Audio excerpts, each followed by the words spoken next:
I don't care if you marry her. The decisions that are to be made between you and the mother of this child. And that's not to say you can't have people in your family who will contribute and discuss it with you.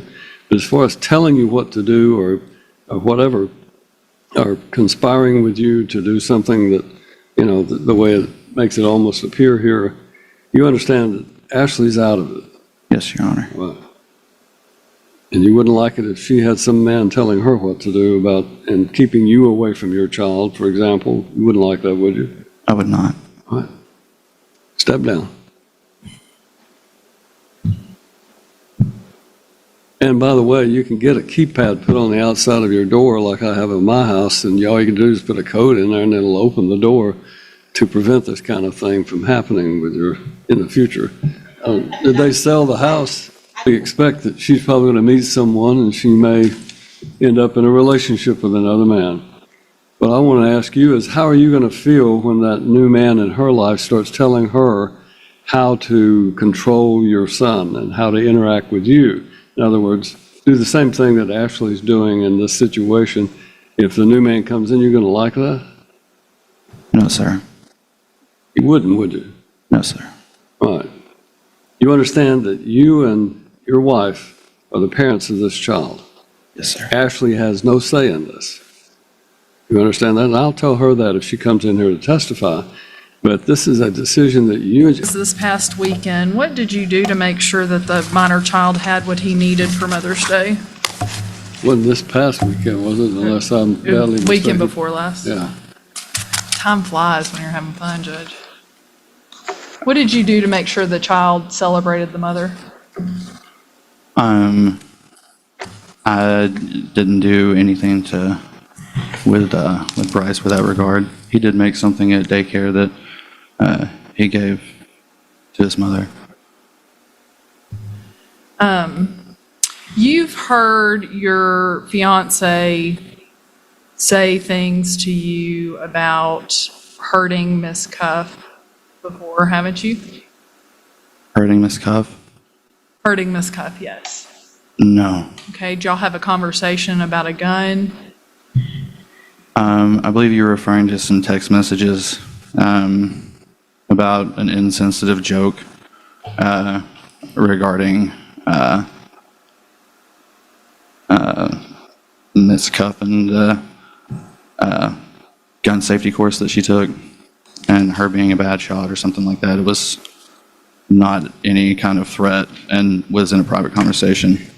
Okay, was it after she had said that she would kill her before Miss Cuff could kill her? I'd have to see the rest of the context of the conversation. Okay. You two have engaged, you and your fiance have engaged on multiple occasions speaking negatively about Miss Cuff, haven't you? We've had some private moments of frustration, Okay. but nothing directly said. Well, and your minor child has been present for some of those conversations, correct? Not correct. Okay. And the minor child sees how you treat the mother, is that fair? I treat her with respect. Okay. Can you agree with me that you've not always been respectful since the two of you have separated? I disagree with that. Okay. Well, was there, I'll get to that in just a second, Judge.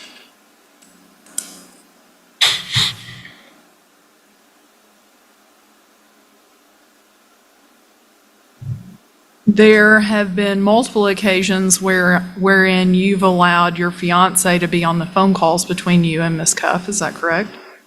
Yes. Okay. And what purpose does that serve, sir?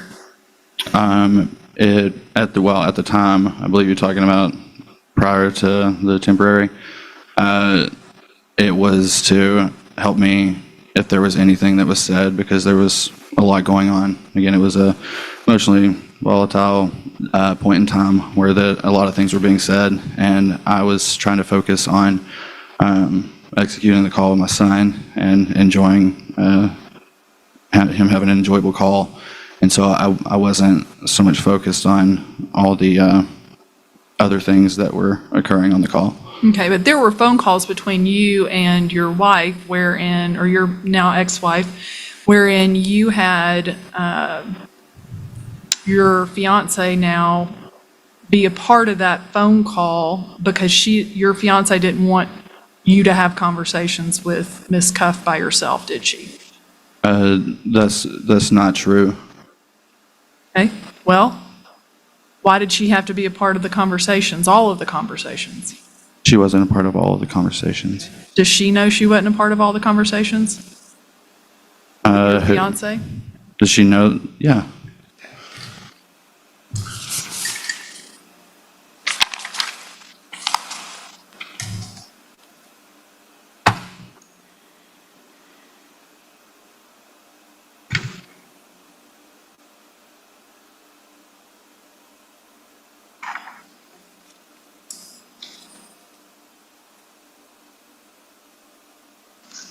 Do you have conversations with your fiance wherein you were trying to deceive your wife about where you were and when you were back in February of 2025?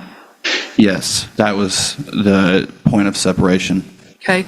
In particular, you were trying to think of how you were going to leave your wife and your son and go undetected to go see her. Is that correct? Which conversation? Judge, may I approach? You may. We'll start right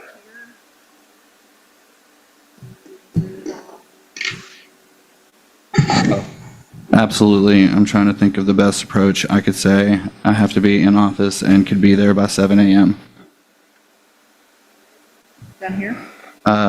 She doesn't leave until 7:15, so if I'm work from home, then I'd have to wait until she's out of Dixon and then leave.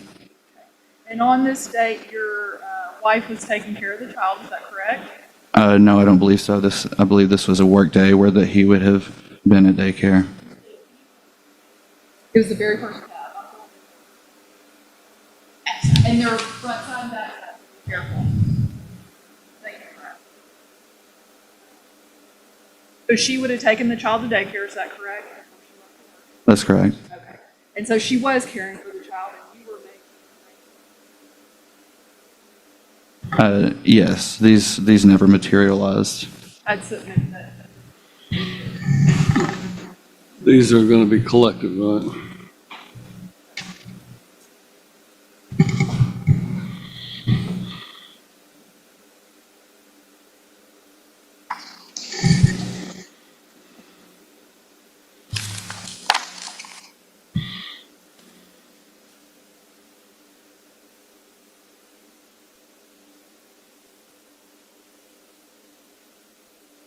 Shortly after you left, FaceTime you, is that correct? Shortly after you left the marital residence?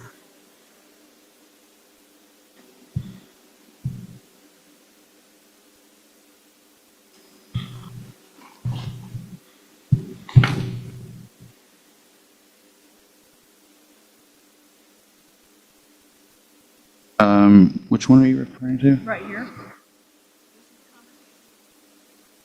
Miss Cuff. Yes. And your child's wanting to FaceTime you, is that correct?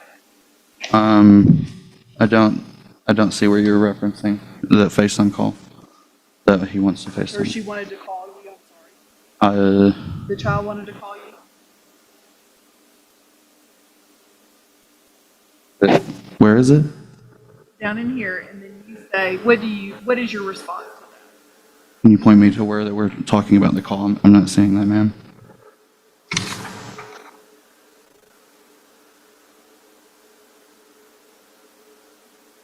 Call you before bed and tell you good night. You see that? Oh, And what was your response?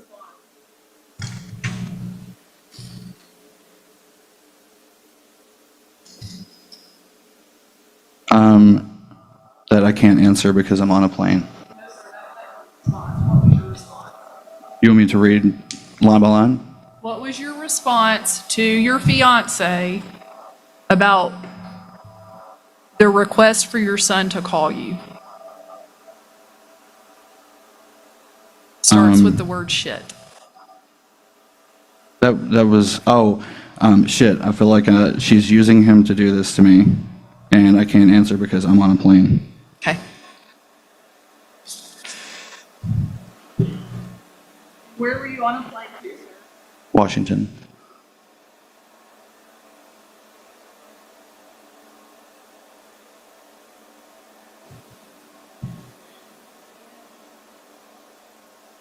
Asked you to call his mother, would you think that respectful or accurate that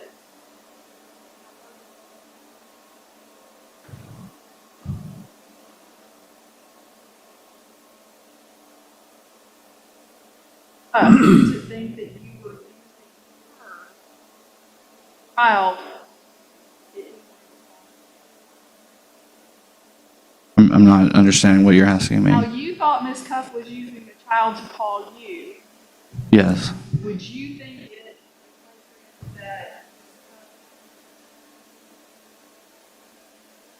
that if you reached out to her and she wasn't available, do you think it would be reasonable for her to think that you were using the child? No, I don't think that she would. I mean, I feel like I'm speculating on what she would think.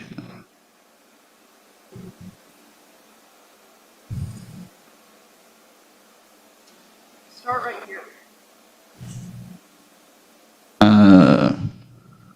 She's called me twice and FaceTime 3 times.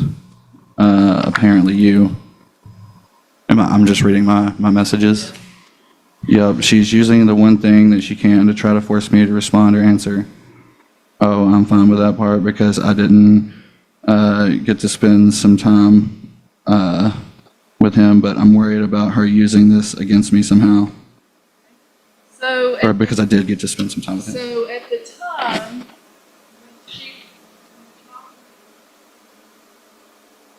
when you were answering, you were on a plane to Washington, and your only concern was that she might try to use it against you in court. Was that, I don't know that I read that the same way that you did. Okay, well, tell me how you read it. May I see it again? She will try to use this against me. What does that mean?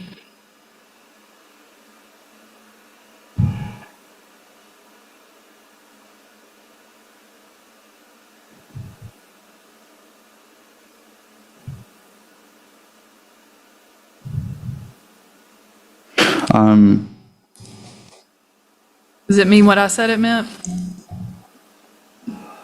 I think this doesn't.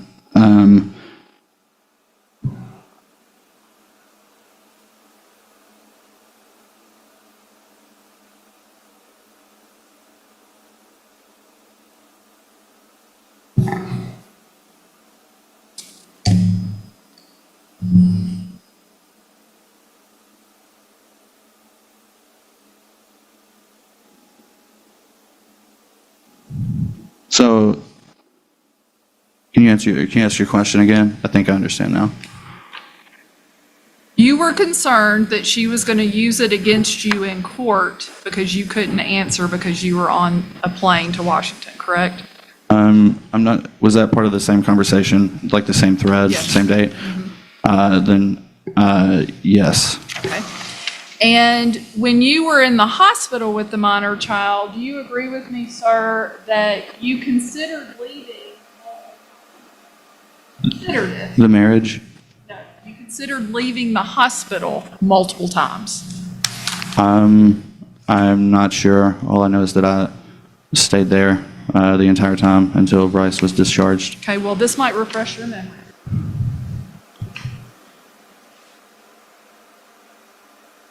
Right here. In context, was your fiance upset with you about that?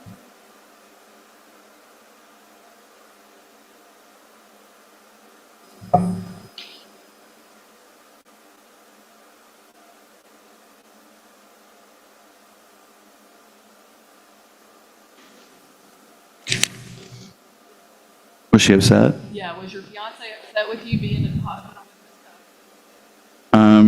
I believe she was upset. It Okay. looks like about the subject that was being discussed. What was your response, sir?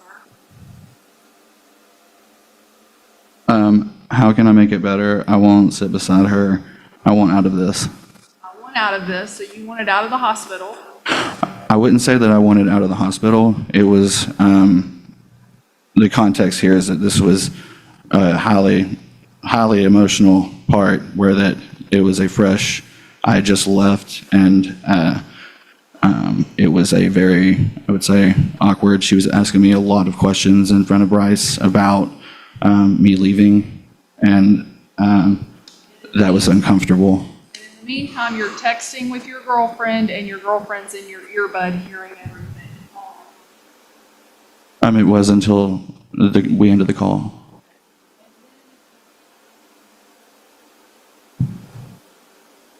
Yes, I think if I leave, she's going to use it against me. So the only reason you didn't leave the hospital on that day is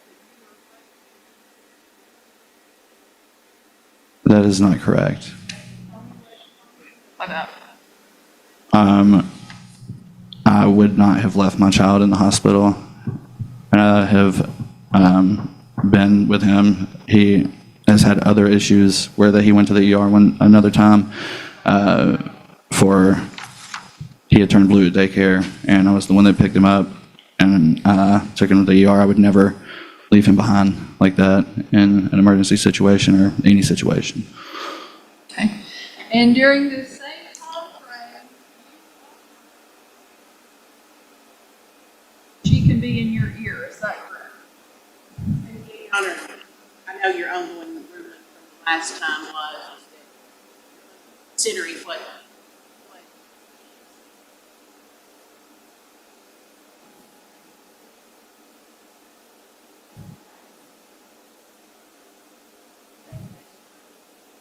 act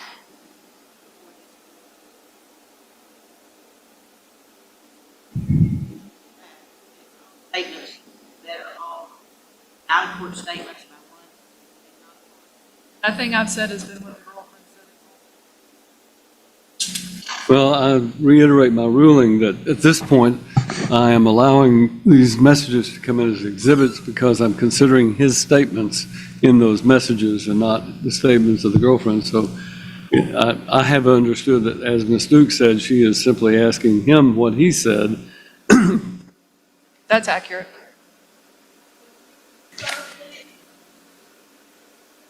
What did you tell her? We can text and you can be in my ear. Will that work? Were you trying to appease her? Yes.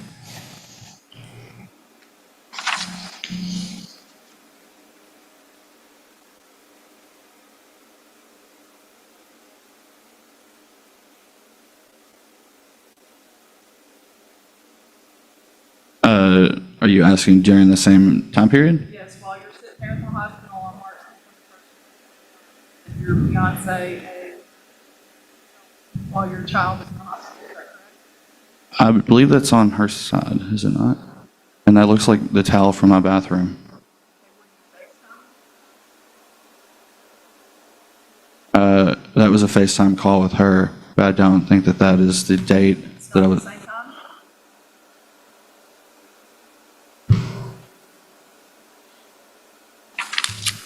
I'll take that one out, Jennifer.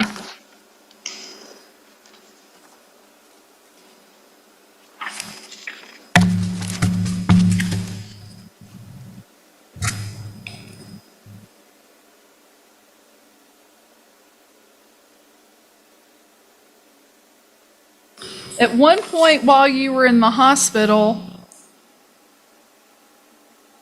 still haven't done the CT.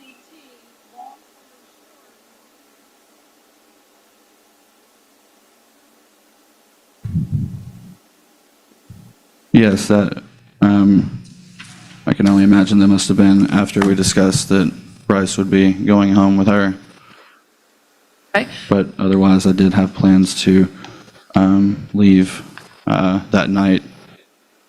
Okay. If you would, please hand that to Ms. Collins. And one of your last statements to her, I let her take him, meaning your child, if I let her take him, I could literally leave this morning. Yes, that's correct.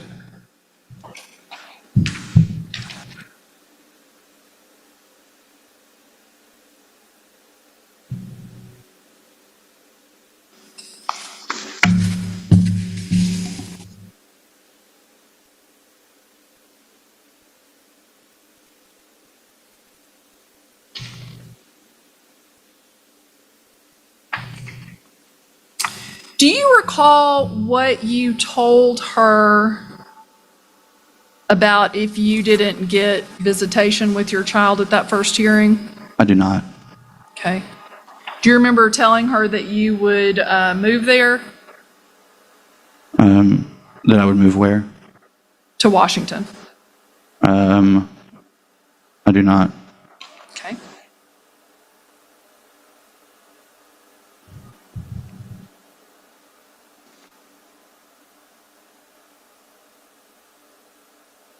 I said, I wish I could move there or you move here. Correct. Yes, of course. Bryce. My family is here. And what did you say regarding what you would do with the kids? I said, hang on, I need to read the thing for context.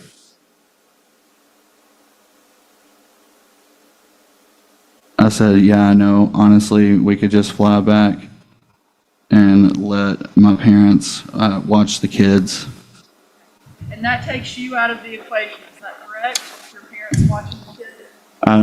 I believe that was referring to possibly a date night because we only have one kid, so that would have been referring to all three of the kids.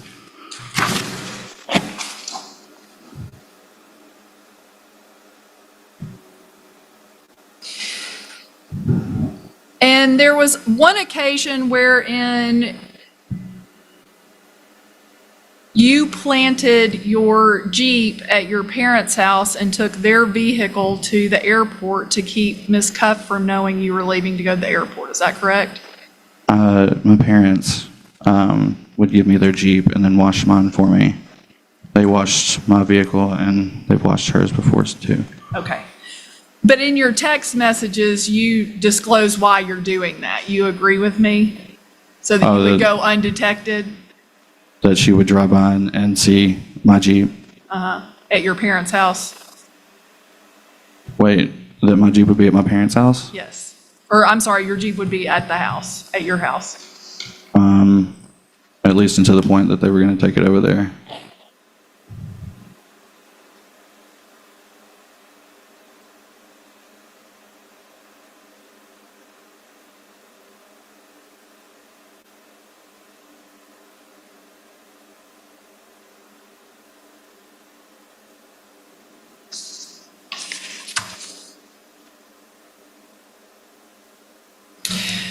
Was there another occasion when Ms. Cuff tried to FaceTime you and you were on a flight? I'm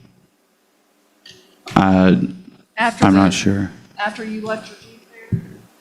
I'm not sure.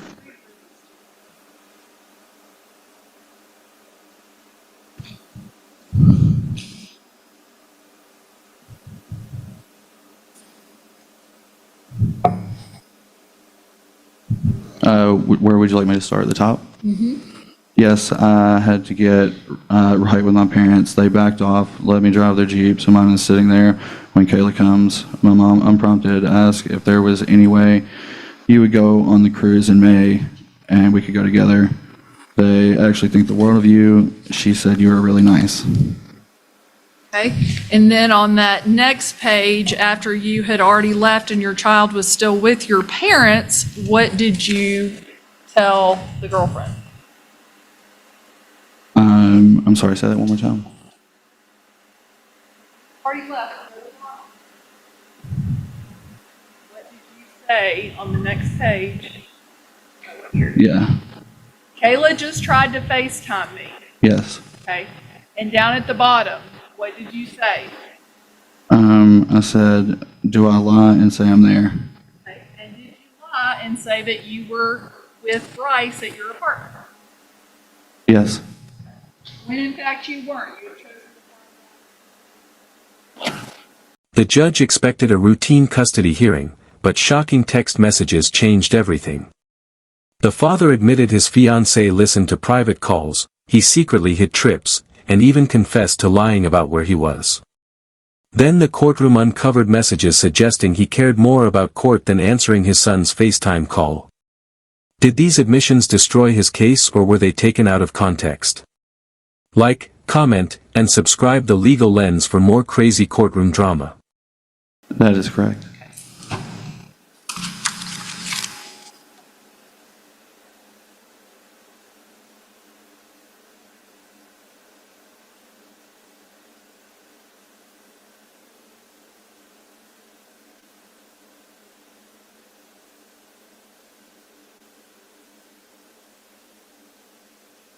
About subject matter, about what was going on. Is that fair to say, sir? Yes. Okay. And did you have a text conversation with her wherein you copied that text conversation, sent it to your girlfriend, and said, I'm fucking with Kayla? Yes. Okay. Sir, why would you do that when this is the mother of your child? I believe at the time that I was frustrated with the way that I was being talked to. It was not.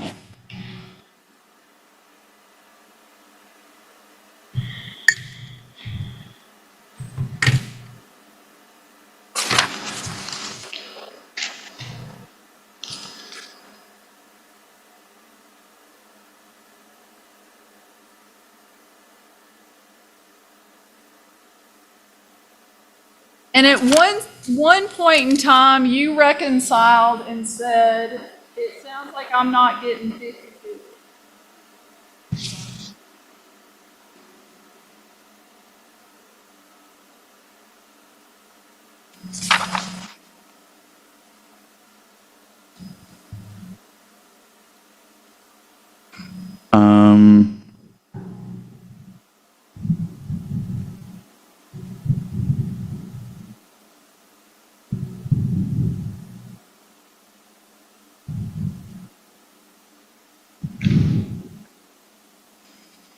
I think at that point in time, do you have the date on this? This was all prior to the It was the prior court, to I the agree. It was temporary- prior to April the 2nd. This is around March the 27th.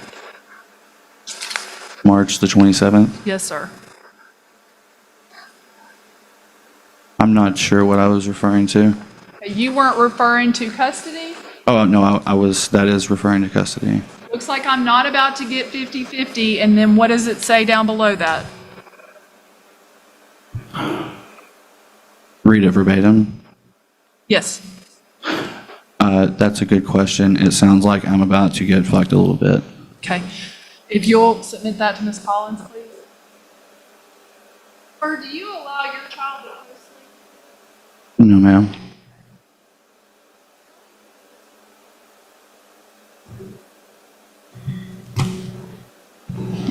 When you say co-sleep, are you referring to, my understanding is that is sleeping with your child in the bed at night? Is that child sleeping on your chest? On the couch, yes. Okay. Have you allowed your child to sleep on your chest on the couch? Yes. Okay. Judge, is that Ashley's child on your chest in that picture? Yes. Okay. I'd submit that as part of this.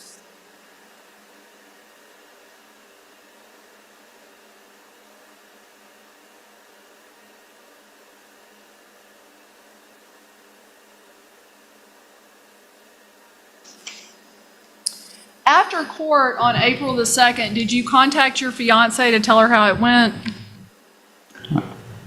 I believe I did. Okay. And did you tell her that you got that you agreed on something with Ms. Cuff? I don't recall the conversation as sure. Read this first one. Okay. I love you so much. I'm still reading, but I'm out of court and it's over with. Okay, and then what did you say? agreed on something. I haven't figured out if I'm excited or not, but we're going to get a longer stretch together, and we're going to have to be married. And so on this date, you didn't know if you were excited or not, but you were excited because you were going to get a longer stretch of time to spend with Ashley. Is that correct? I'm excited to get a longer stretch with Ashley. Yes.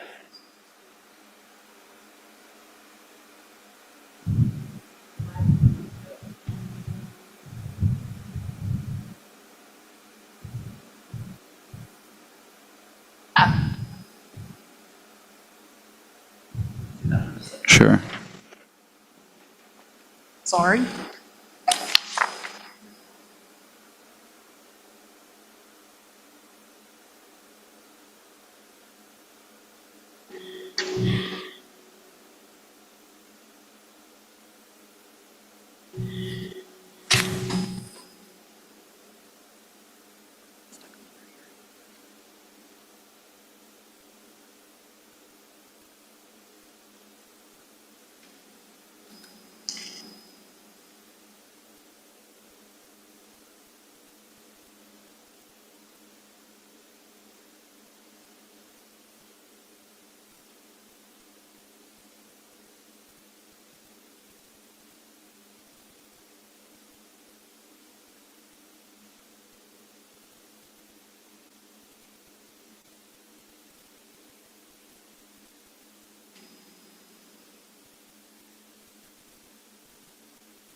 Then you tell your fiance that you got a 60-40 schedule, is that correct? Yes. Okay. And then you tell her I won't be there this weekend, correct? With a sad face? Just correct. Okay. And then you have a crying face. And what do you ask her? Should I hop on a flight tonight?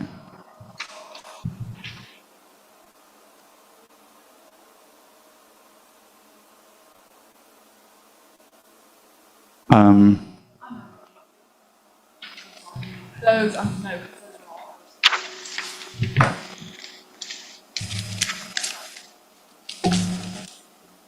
Is it fair to say that Ms. Cuff has done her best to keep you informed of things going on with the child?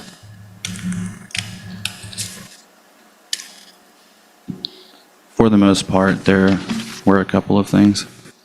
Name one.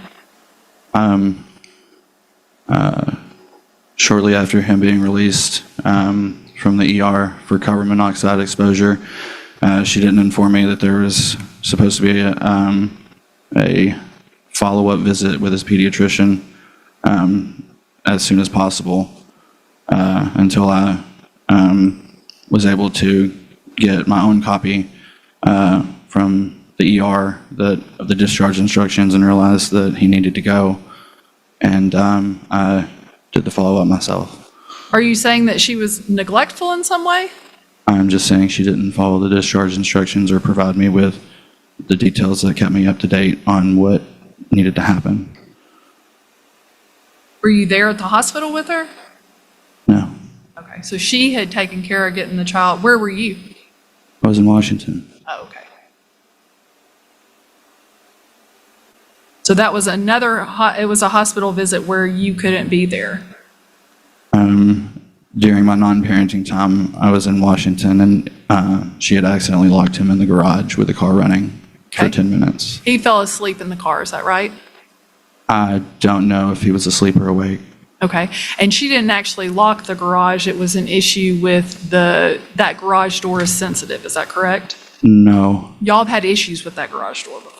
there were issues, but that was not the cause of the garage being closed. Okay, and did she act promptly and make sure you knew that it had happened?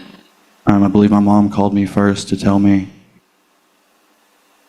To tell you about what? what was that he had been locked in the garage. Okay, is that because she called your mom for help, somebody come down there to help her get him out? Yes, Okay. And in your mind, did she handle that appropriately to get it done? yes. Okay. but you were in Washington and could not tend to your child. During my non-parenting time, yes, I was in Washington. Now, you agree with me, sir, at times, even after you guys came to court, she would ask you about the child's day and ask for details about the child, and all you would generally respond was, he's fine. Is that fair? Yes. Okay. Well, when you say details, like, are you saying I didn't answer her specific question? Yes, all you would say is, he's fine. I think that I addressed, if she asked for a detail, I don't think I withheld that information from her. Okay?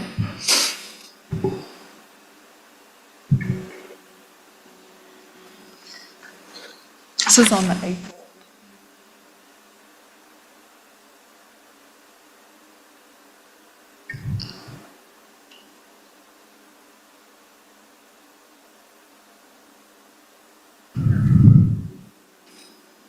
Hey, could you at least let me know how he's doing? It's really hurtful that you don't want to tell me anything. I'm a good person. I'm not crazy, even though you like to think that. I'm a worried mother.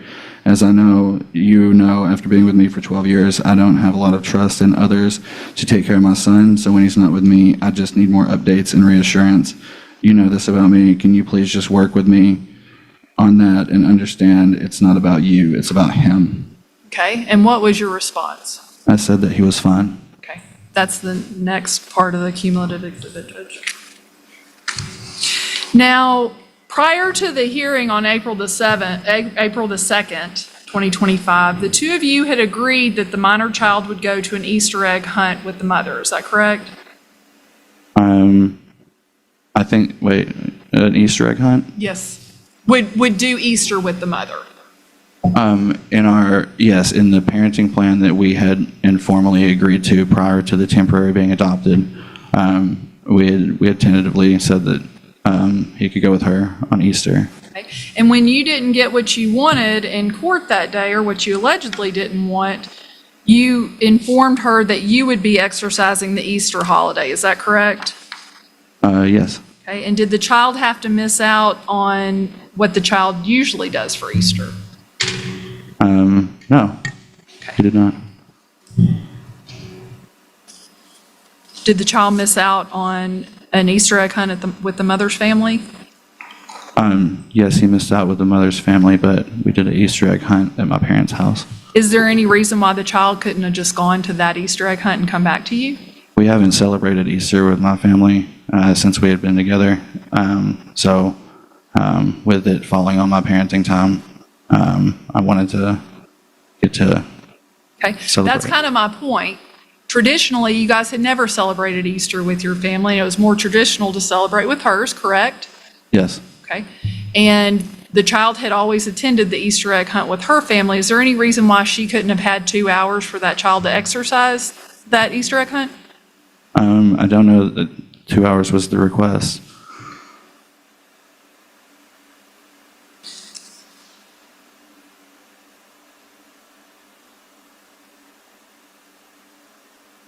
On April the 14th,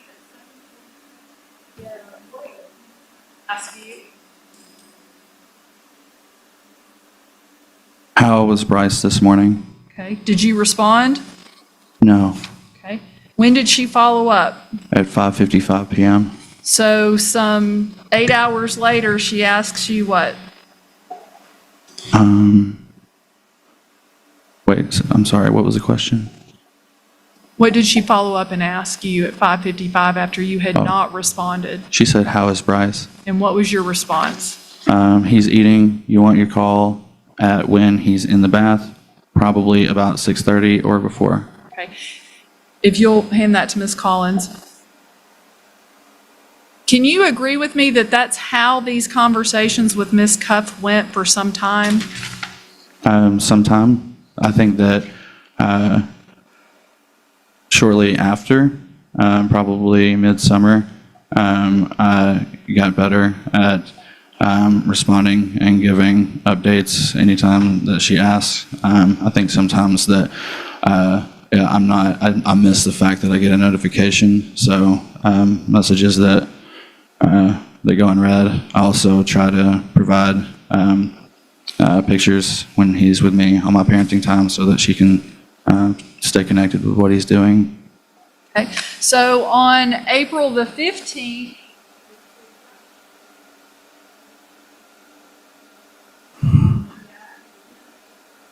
later, you don't apologize for missing the notification, you don't do anything like that. Were you intentionally ignoring it? Pardon me. I'm not sure what I was doing at this time. Okay, but you agree with me, sir, that you didn't respond and it took her 2 times asking you? Yes. Okay. If you'll just submit that to Ms. Collins.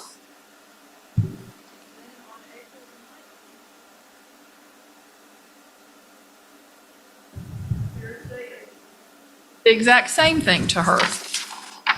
Yes, I believe these are all within the same time frame for which this is something that isn't happening. If you'll hand that to Judge, if I may have a moment. You may.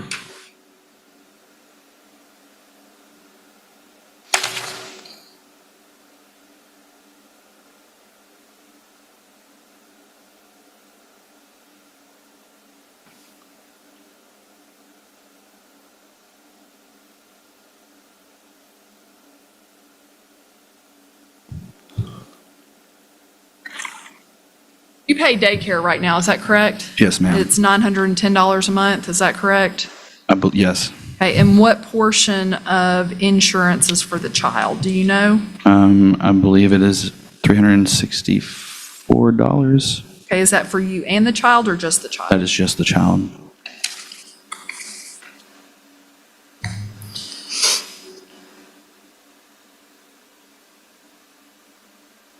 I may have a moment, Judge. All right.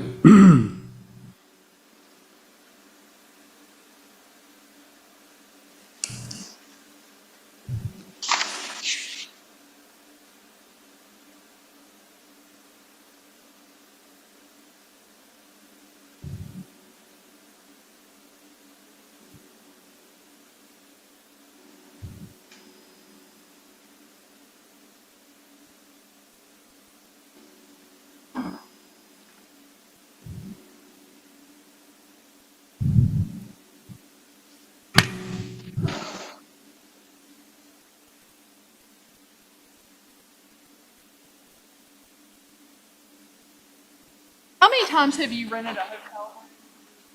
Fiance? I don't know that I've personally rented the hotel room. Has she rented them for you? Yes. Okay, have you helped pay for them? I don't think so. Okay, how many hotel rooms have y'all been in together? I don't know an exact amount. Okay.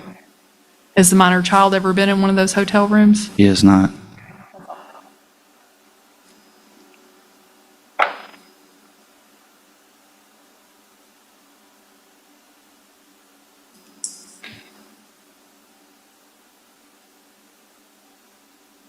Ms. Roberts? All right, yeah. And I questioned you, and Ms. Duke had every right to cross-examine you. You had an affair on your wife. That's correct. You continue that relationship now. Yes, ma'am. Your girlfriend is now turned into your fiance? Yes, ma'am. Was your girlfriend married at the time that your relationship started? She was. Is she a jealous individual? Not generally. Okay. Well, some of these text messages that they've done, what business of it is yours, of your girlfriend is if you're having conversations with the mother of your child? I'm not sure. Did you ever tell her and say it's none of your business? You know I'm married, you know I have a child? Did you ever tell Miss Ashley that? No, I did not say that to her. Why? I don't have a good answer for that. I just didn't. You left to go be with her when it wasn't your parenting time, correct? I did that on 2 occasions prior to the temporary parenting plan, and since that moment, that has not happened. Aside from them, the Gammy and Pop Pop, and me running errands. Okay. within the first right of refusal. So all of these things about when you flew out and you did this, and there's a lot of conversation that's gone on direct examination. On how many occasions have you flown to Washington State since you started a relationship with Ashley? I don't have a count for that. Did you go every weekend, every other weekend that you didn't have your child? I did. I went every week until she moved here. And when did she move here? October 21st, I believe. You developed a relationship with her children. I did. Do you want her to develop a relationship with your child? I do. Are you capable of setting boundaries and saying that your relationship with your ex-wife is really none of her business? Absolutely. Obviously, she has trust issues with you. Ashley. Yeah. But do you also understand that she cheated on her husband? Yes. Do you have the same trust issues with her? Not now. Okay. Are you going to allow this lady's trust issues to interfere with your parenting of your child? No, and I have not. Was there discussion about you ever leaving and moving away and leaving your child here? Not leaving my child here. There was a discussion about who would live with who, but ultimately the only option was for her to move here.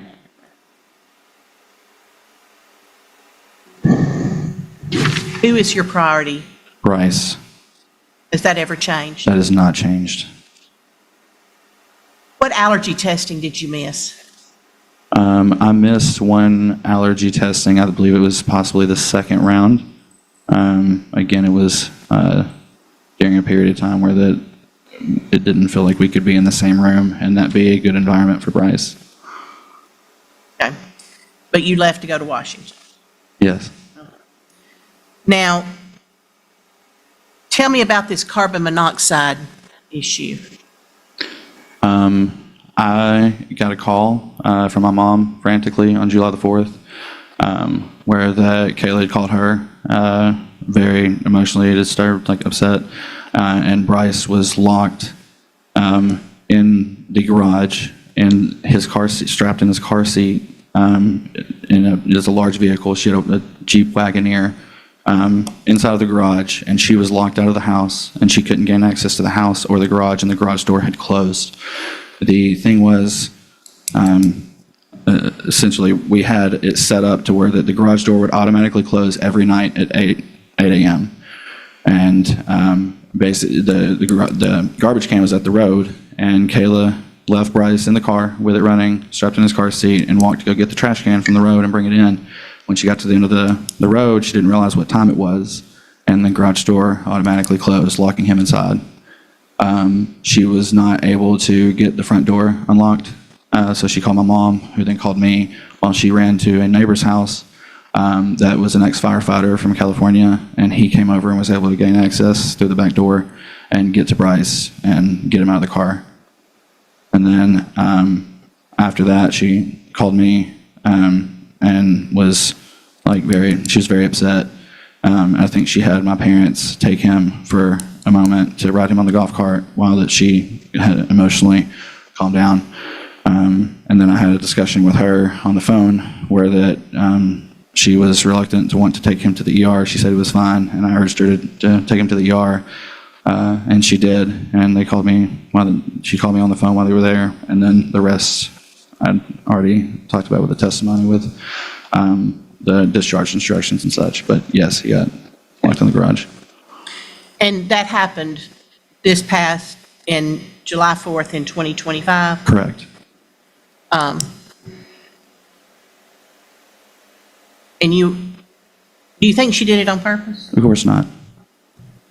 It scared her, didn't it? It scared both of us. Well, where were you? I was in Washington. Okay. But have you ever used that event that she caused that could have resulted in the death of your child as anything against her? No. Would you even consider doing it? No. It was an accident, wasn't it? It was. But yet, because you didn't go to an allergy testing, you're less of a parent than she is. I don't believe that's true. And because you've gone on with your life and found somebody else in your life. Yes. And you didn't run back into court and seek some emergency custody because she could have killed your child, did you? I did not. You think it reflects badly on her as a parent? I think that it's representative of how fast that a child's life can be taken. And it's a scary moment, but I don't think that that means that she's a bad mother. And y'all have continued this schedule, correct? Yes.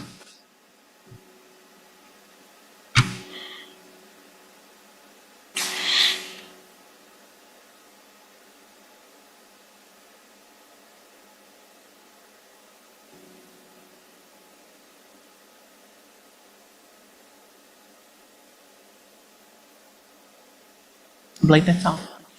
Thank you. Ms. Duke?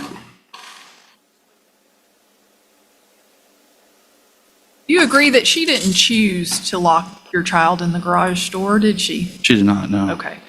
But you chose to go outside your marriage and spend time away from the home, correct?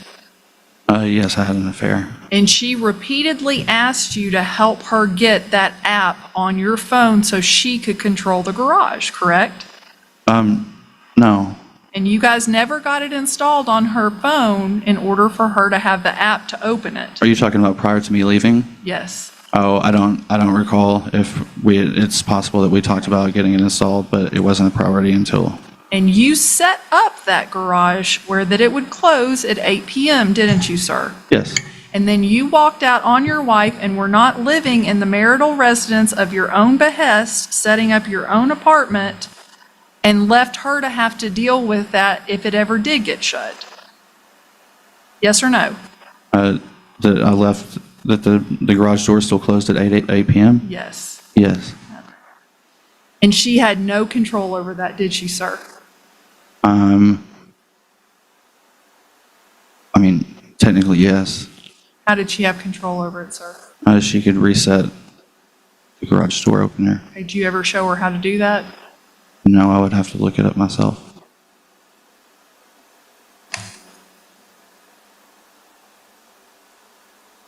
Mr. Cuff, your Yes, sir. wife's a fairly young woman by my standards, both of you. They sold the house, and again, I could just ask him one question if he walked back. Just have a seat. She's going to ask you a question. Let's get it on the record.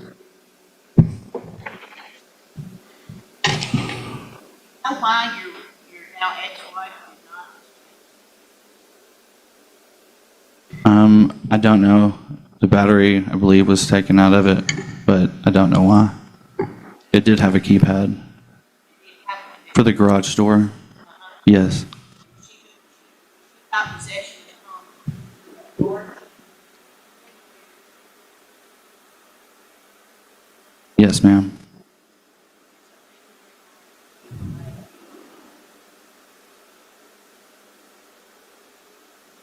Yes.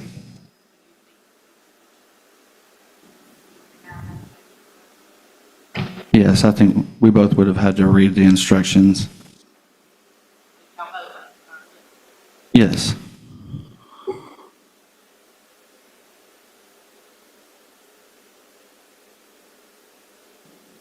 Yes.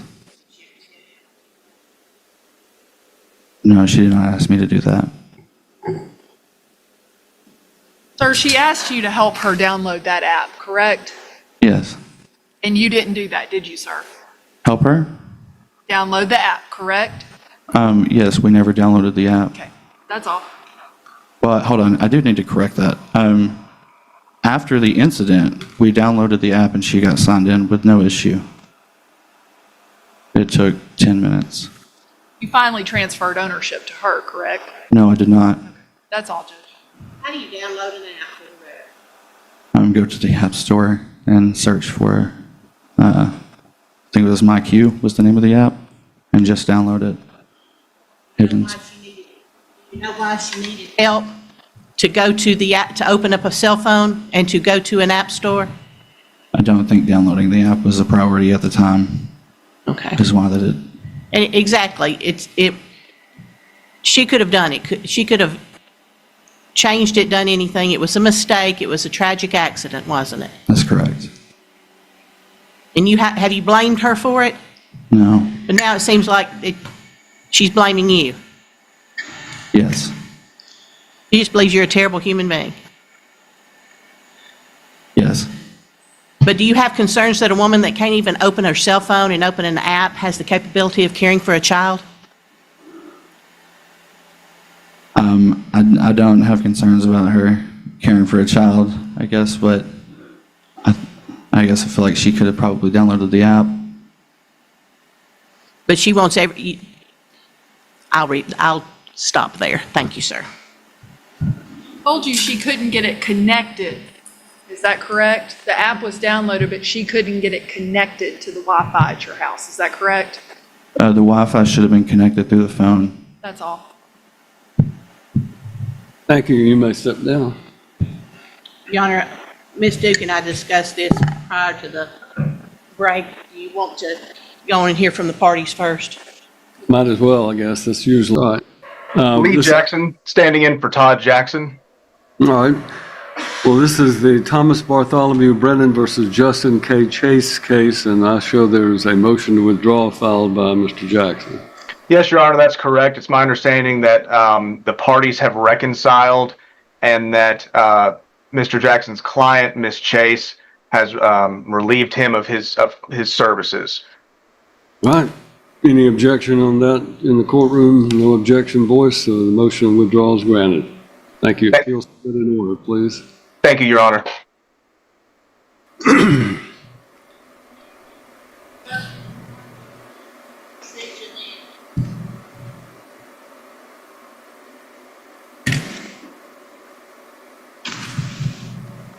It's a petition to open probate and to probate the estate in solemn form. And it shows that our notes in the file indicate we need the original will to be submitted.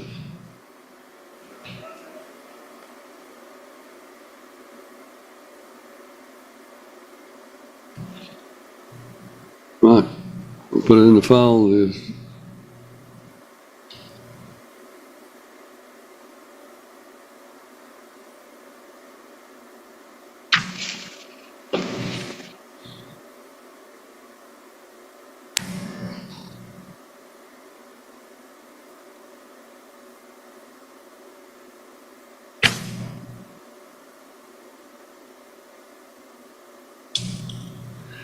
All right, so your clients are Malcolm Jeanette and Russell Jeanette, and they are seeking to be appointed as the co-executors under the will, correct?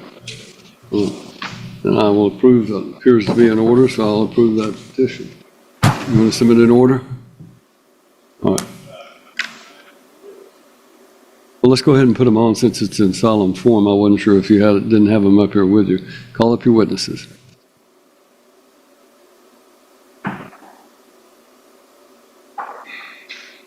Let me see that back.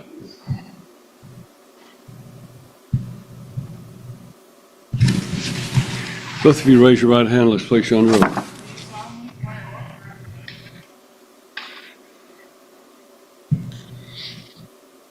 Go ahead, Mr. Hubbard. Is that microphone on at the podium? My name is Barbara Toone, Toone. My name is Steve Hayes.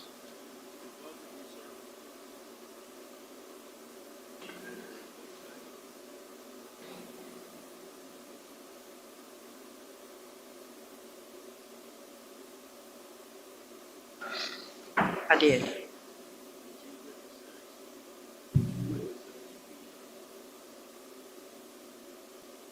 Yes.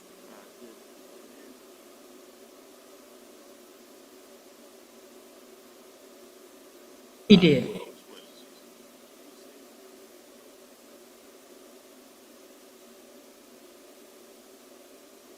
No, sir. Yes, sir.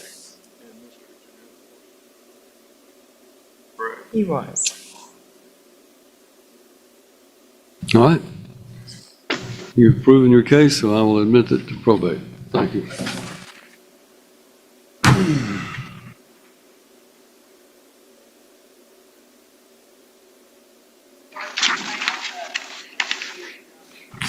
Any time estimate? All right. Let me run through the rest and see what we've got.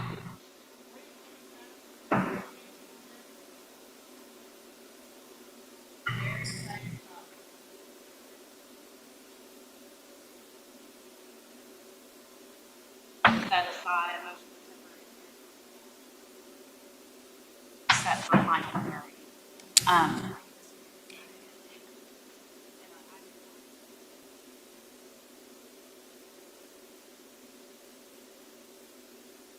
You're going to be behind the hearing that the first contested matter we're going to take up is the Cuff versus Cuff, and that's Ms. Duke and Ms. Roberts.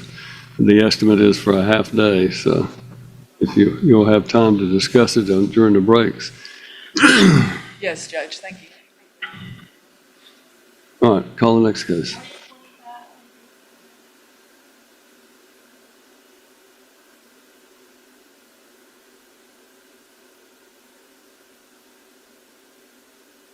You're going to what? I'm sorry. She's in the waiting room.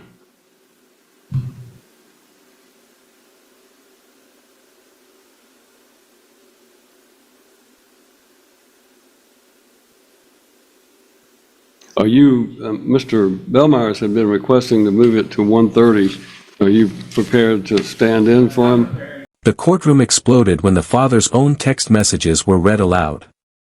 He admitted sending disrespectful messages about the mother of his child to his girlfriend, confessed to hiding his trips, and even lied about where he was. Then the judge uncovered something even more shocking. While his son needed him, he kept choosing flights to see his girlfriend instead. Even after a terrifying carbon monoxide incident, the courtroom questioned who was truly putting the child first. Were these just mistakes, or proof of where his priorities really were? Watch until the end and tell us what you think. Like, comment, and subscribe to Legal Lens for more crazy courtroom drama. I don't care. Just gonna, if it's at 1:30, you're going to be behind whatever we're doing. We can take it up now. My client's here. All right. Ms. Huey, you are here today, and my understanding is that you have filed, again, representing yourself pro se in this case as well, that you have filed a series of motions, one of which is to establish a buyout procedure, authorize a transfer of interest, and to impose deadlines, motion to compel responses to requests for production of documents. Yes, sir. I'm going to allow you to have an opportunity to argue your motions if you want to address the first one, which is the motion to establish buyout procedures. Yes, sir. Your Honor, I'm seeking disentanglement and finality in exiting this ownership relationship. I've been displaced for nearly a year and continue incurring approximately $2,500 a month in housing costs while my equity of over $250,000 remains tied up and the timeline continues to expand. I'm requesting a structured path forward that allows resolution rather than continued expansion of timelines and uncertainty. The current processes involve multiple personal property auctions while the real property, the primary asset, remains without defined listing timelines or endpoint. I'm simply requesting a structured buyout process and the ability to transfer my ownership interests with successor recognition so a purchaser may step into my shoes without disrupting proceedings or prejudicing the proceedings at all. I also have a 13-year-old child, and the prolonged uncertainty is directly affecting my ability to provide stability and move forward. All right. This is a case that the court has heard motions in before, and I think there's already an order down that ordered that the property be placed for sale and that it listed the method by which we're doing it. So you're actually asking me to change the prior order of the court, but so far all I've heard is you're asking to set some sort of structured transfer process that would be more expeditious, but how exactly are you proposing that be done other than by selling the property by realtor? So Judge, I'm asking that if I'm able or if I have the opportunity to sell my interest to an investor or third party so that I may exit the structure and the structure that you set forth for selling the property can continue and someone simply step into my place. Well, I don't think there's anything that would prevent you from selling your interest to a third party, but the third party would have to be advised that there's ongoing litigation and that this case has already been, this is a partition suit, which means that owners of property that no longer wish to be co-owners of the property have an absolute right to partition the property. There are two methods by which the property can be partitioned. One is by partition in kind, where you divide the property up equally in value, and real property is oftentimes very difficult to do that with. This is a house, is that correct? It is a house. Yes, sir. So it's very difficult to arrive at a partition in kind, which means the only other way is by selling the property. You have an interest in the property. If Yes, you yes. want to sell your interest to a third person, then you can do so, as long as it doesn't complicate or restrict what happens in this case, because we already have a court order that sets in motion the sale and liquidation of this property. Yes, sir. Thank you. I just wanted clarity from the court that that process would be allowed and that those successor rights could pass. Let me hear from Mr. Osborne, who represents the other parties. Mr. Osborne, you may need to, the prior person was a little shorter than you are, so. Thank you, Judge. Your Honor, Ms. Huey's got multiple motions that she has filed before the court, so I'll address both the motion to establish the buyout procedure as well as the motion to authorize the transfer of interest that she has filed. Judge, as you have rightly pointed out, the court heard a prior motion in this matter on February the 12th of this year. During that motion, which was a motion to authorize the auction of the personal property as well as the listing of the real property, the personal property being auctioned with Mr. Neil Trice and the real property being listed for sale with Ms. Beth Thornton and Ms. Carrie Carrington as co-agents. Now, at that time, Judge, there was no opposition stated by Ms. Huey. In fact, everybody announced that they were in agreement with this proposed course of sale. That order entered. It became final. There was no opposition, no appeal filed to that order. We would just ask that that order be left in place, that the process be allowed to carry out. I did speak with Mr. Trice this morning. He said the first auction of the personal property took place this weekend. He said that it went very well, had a great turnout. Several items were sold. The second auction of the personal property is scheduled for July 11th, I believe, this summer. Once that is taken care of and the personal property auction is completed, at that point, Ms. Carrington and Ms. Thornton can proceed with getting the property listed. Respectfully, Judge, we would ask that the parties just maintain the status quo and allow this sale to go ahead and take place. Marketable title has got to obviously include any co-owners signing off on the listing agreement. Ms. Huey had previously indicated she was fine to list the property with Ms. Thornton and Ms. Carrington. They've both spent a decent amount of time, as I understand, going out, viewing the property, making recommendations on what needs to happen for showings. So we would ask that, again, the court just allow the existing order to stay in place, that the parties not make any transfer of the ownership interest, and that whenever this personal property auction takes place in July, the parties can then immediately list the property with the agents, and hopefully it'll get sold pretty quickly. This is in a good area of the county. It's just off Spencer Mill Road. That area has historically done very well, especially here in the recent few years. I think the property will do quite well, but again, Judge, we would ask that the process be allowed to play out as set forth in the February order.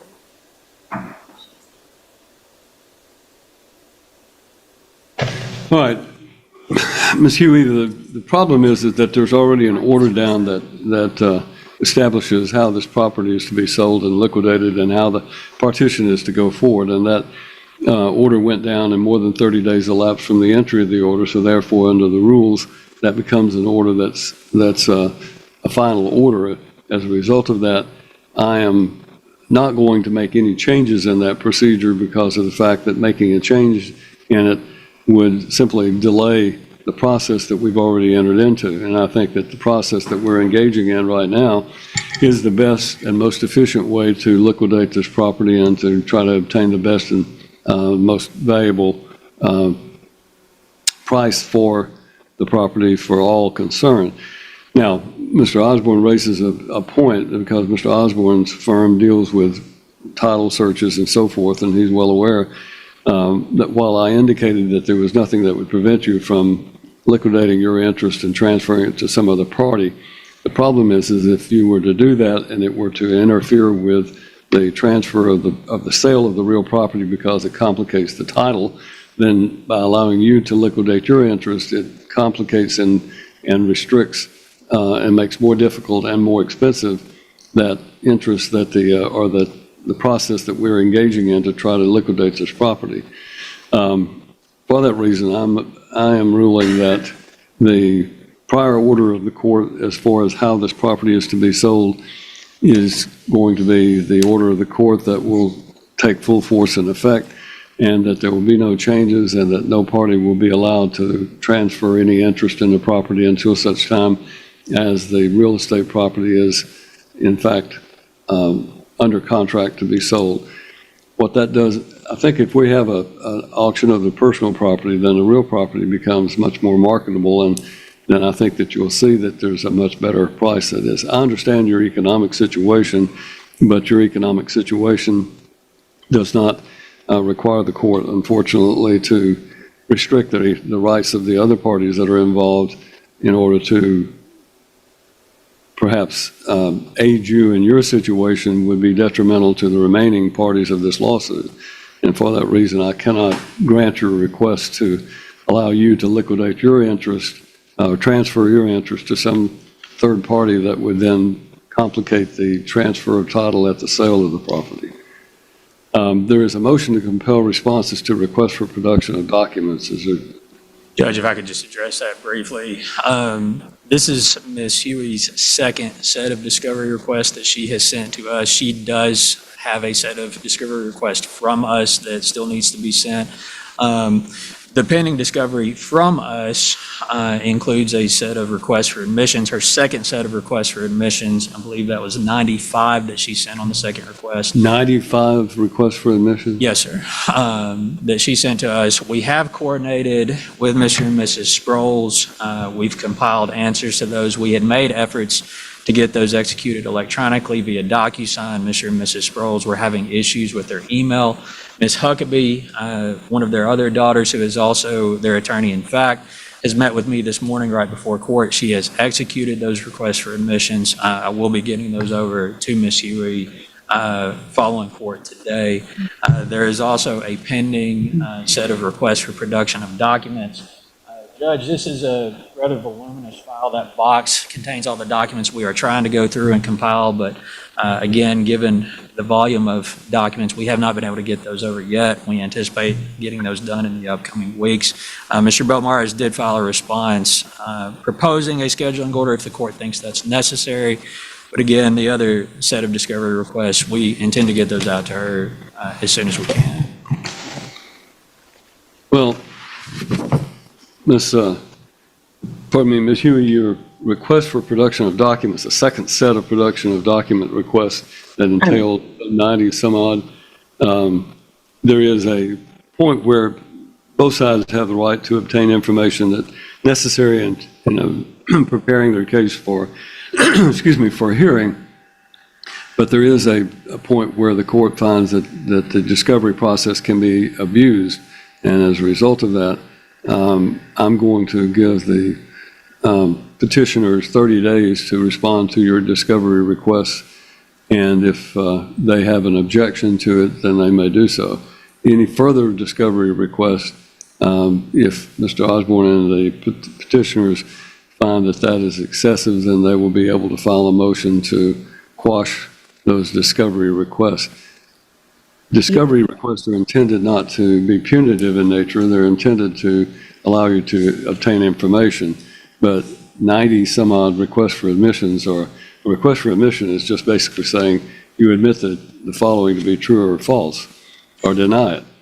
And it's oftentimes used in a method to try to force the issues, but I am of the opinion that 90 requests for admission, is that what they were, requests for admission? Yes. may be excessive under the rules, but in any event, we'll give them 30 days to file a response and either object or provide the information requested. Your Honor, if I may, I just want to clarify, they were not meant to be excessive. They were directed toward issues that the plaintiffs themselves had placed on issue, including offsets, reimbursement claims, property expenses, accounting issues, ownership issues, and factual assertion. So I was simply seeking clarity. I was not intending for them to be overbroad or excessive. All right, I'm not saying that they were excessive, but I'm just saying that there is a point where you become, it becomes excessive when you're in a discovery process. So just be careful to make sure that that doesn't arise. And Mr. Osborne, being a good lawyer he is, will file an objection to them if he believes that it has become excessive. All right, then 30 days to respond to the discovery responses. The court finds that the motion to establish a buyout procedure, authorize transfer of interest, impose deadlines is denied. Thank you, Judge. Thank you, Ms. Huey. Thank you.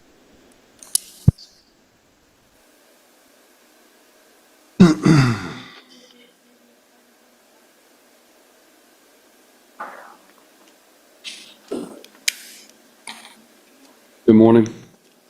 I represent Mr. Lestoff in this divorce that was filed on March 12, 2026.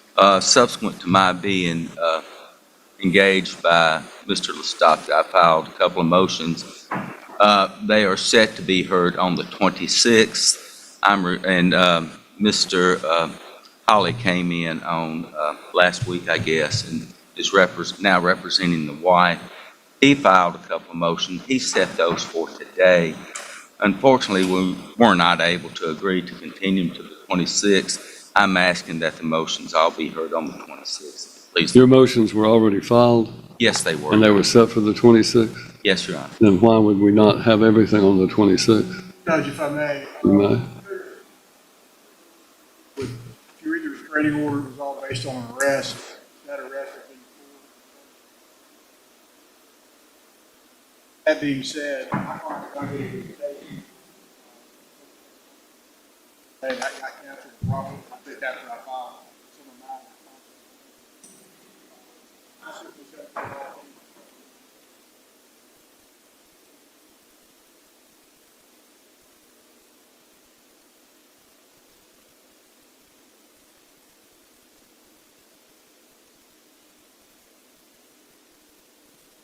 counsel here about really not being able to agree to this.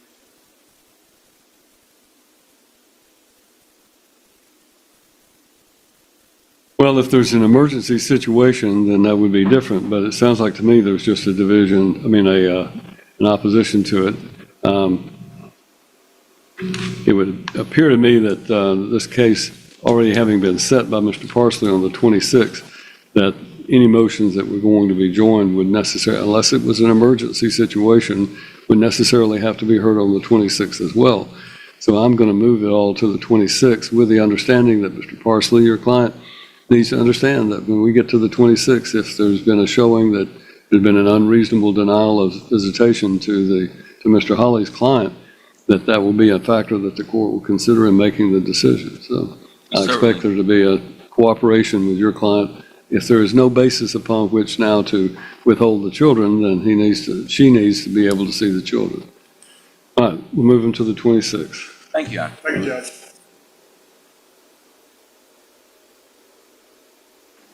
All right, then that puts us back on our first contested case of Cuff versus Cuff.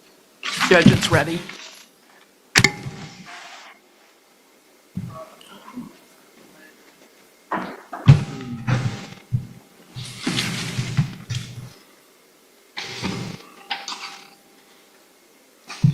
Well, he needs to sign it, so. And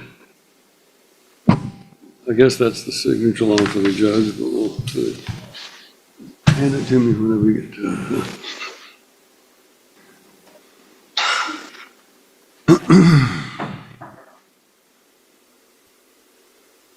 it. All right, Cuff versus Cuff. I need the file, please.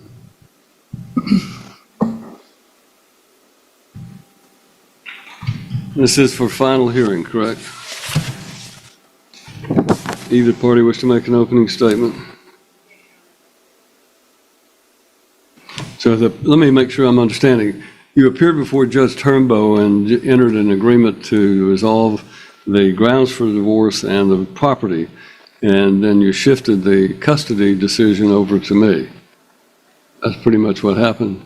But I know Judge Turnbow's in his office today, not dressed for court, but, you know, I didn't know if you needed him to come in and hear that.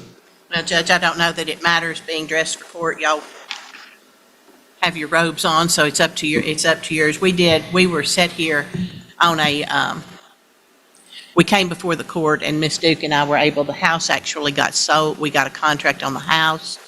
And as a result of that, that enabled us to kind of get the property issues resolved because there was a contract on the house. And so that's what we did. We ended up, both parties wanted a divorce. We agreed the wife would be awarded a divorce, and then divided all the assets. So that left only the custody determination to be made.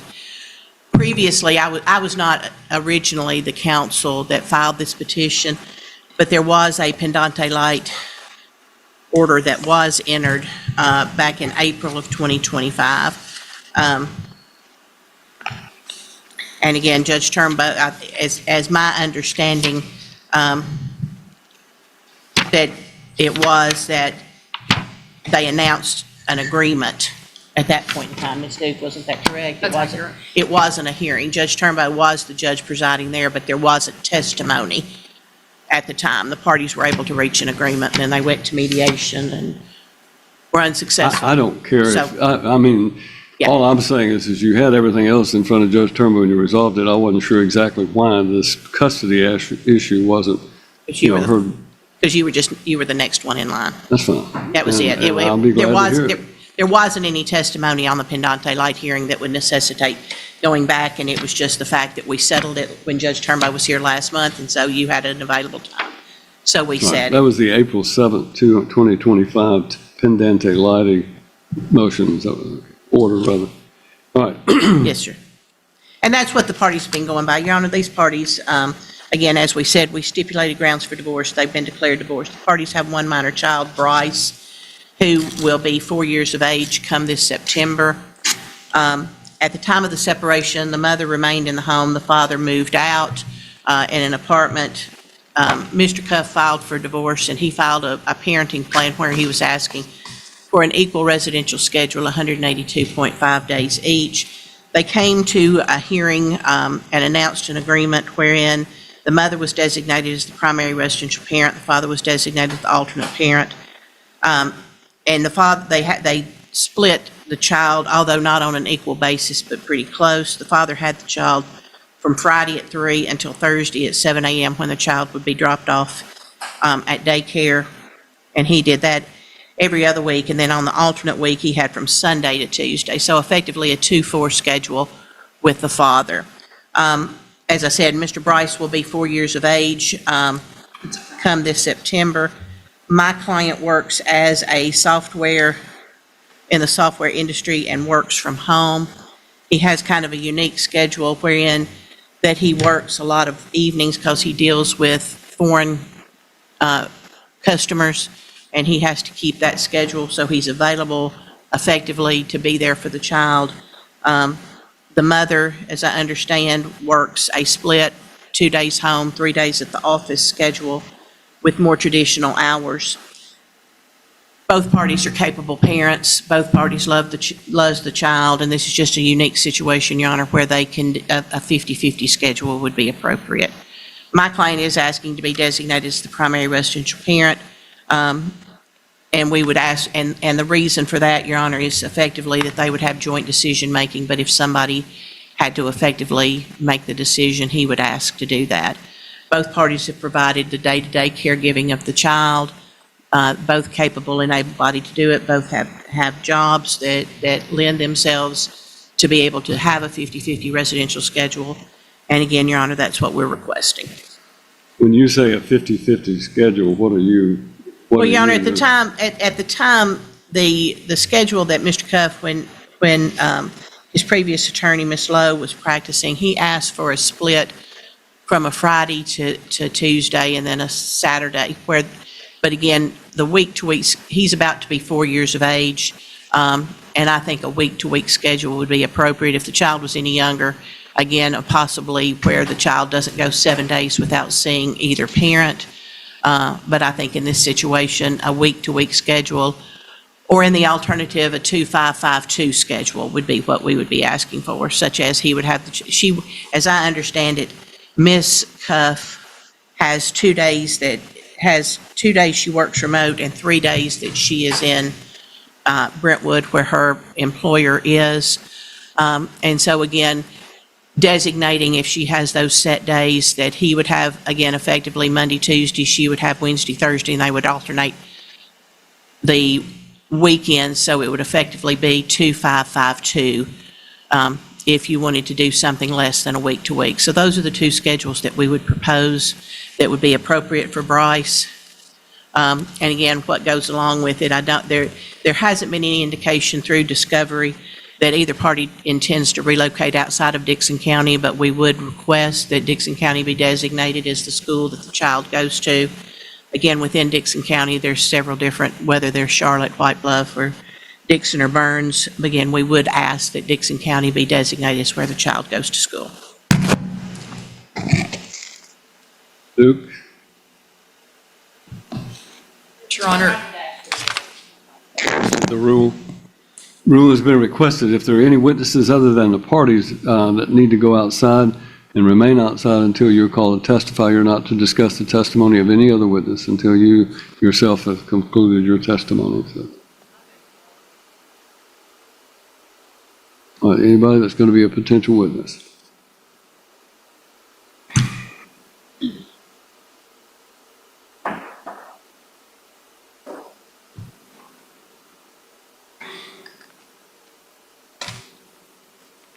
Just when one courtroom battle ended, another heated dispute began.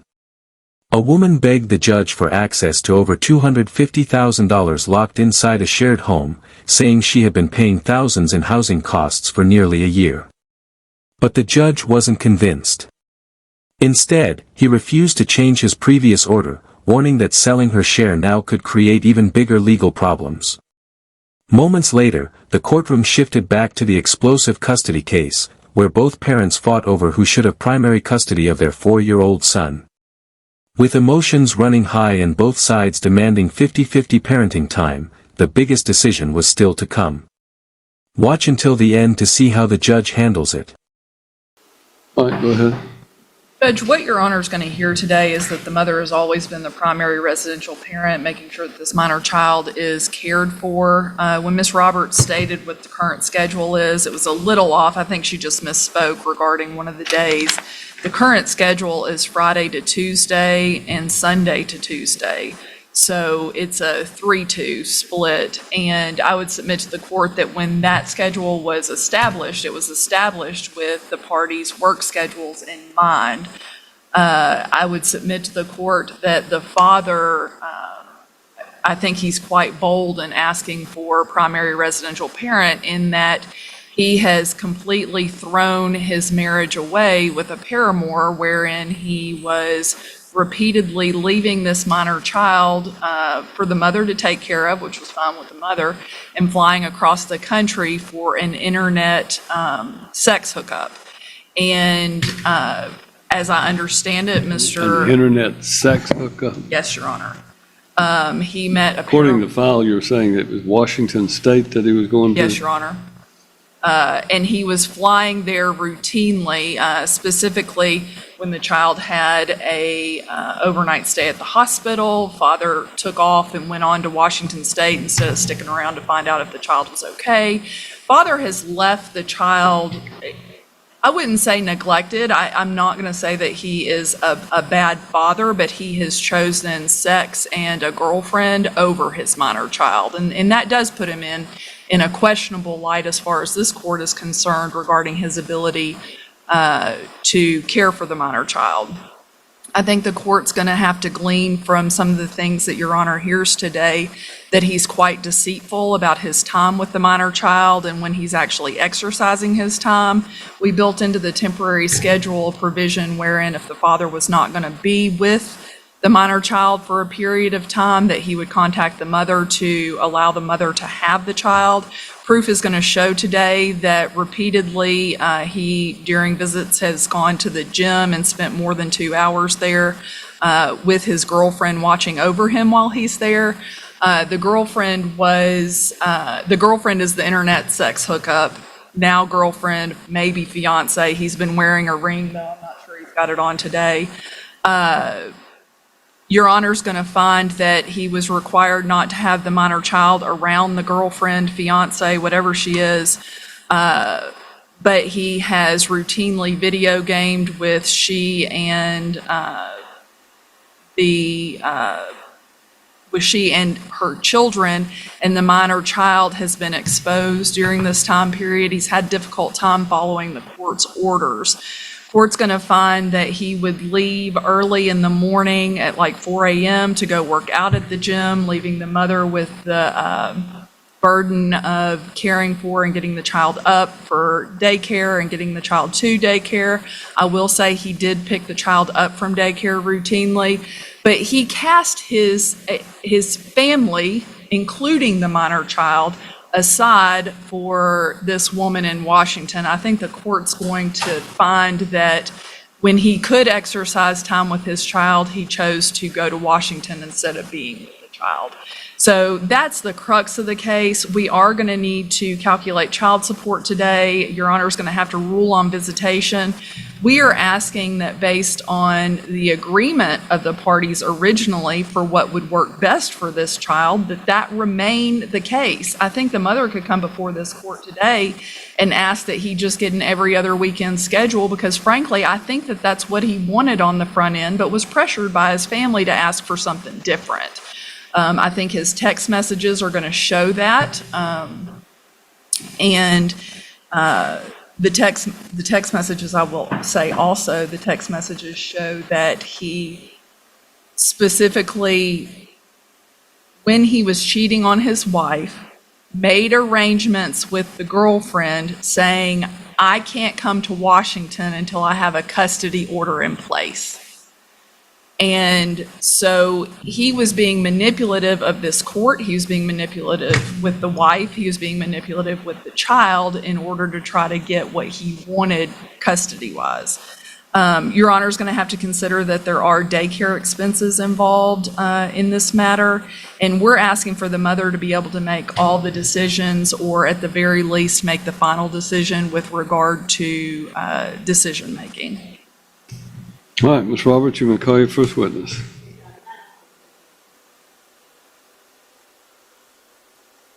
Yes. Well, I've read through the file. The file shows that it's Friday at 3 p.m. to Tuesday at 7 a.m. Yes, it's when the morning. father drops a minor child off at daycare every other week, and then Sunday at 6 p.m. to Tuesday at 6 p.m. on the alternate week. That's correct. And so it'd be a 3.5 day, 2 day. Judge, I think the bailiff went back and informed you that Ms. Duke and I waived closing. Are you planning on calling any other witnesses? No, Your Honor, we rest, and we are going to waive oral argument and ask Your Honor just to rule. We are giving Your Honor time to, if you need. Do what? We were giving you time in case you had to collect your thoughts in the back before you came back in. Collect my thoughts. That's a good one. Well, let me talk to your folks for a minute, and I'm going to address this to everybody in the room. Too often in divorce cases, especially where custody is involved, we spend an enormous amount of time, an inordinate amount of time, picking at every little thing that we can about the other party to try to make them look as bad as possible, because we're fearful, as lawyers, we're fearful that if we don't bring out all the negatives, then, we won't get a fair shake. In this particular case, I think I have two good parents. I think I have, admittedly, a father who loves his son, and I know I have a mother who loves her son as well. That doesn't mean that either one of them is perfect or has failed, or that has demonstrated sterling behavior that would indicate that they have never done anything wrong as a parent. Both of them have made mistakes. Some of those mistakes are more understandable than others. But it is this court's opinion that both of you are good parents. Now, this decision that I have to make is based upon the law and the facts that have been presented to me.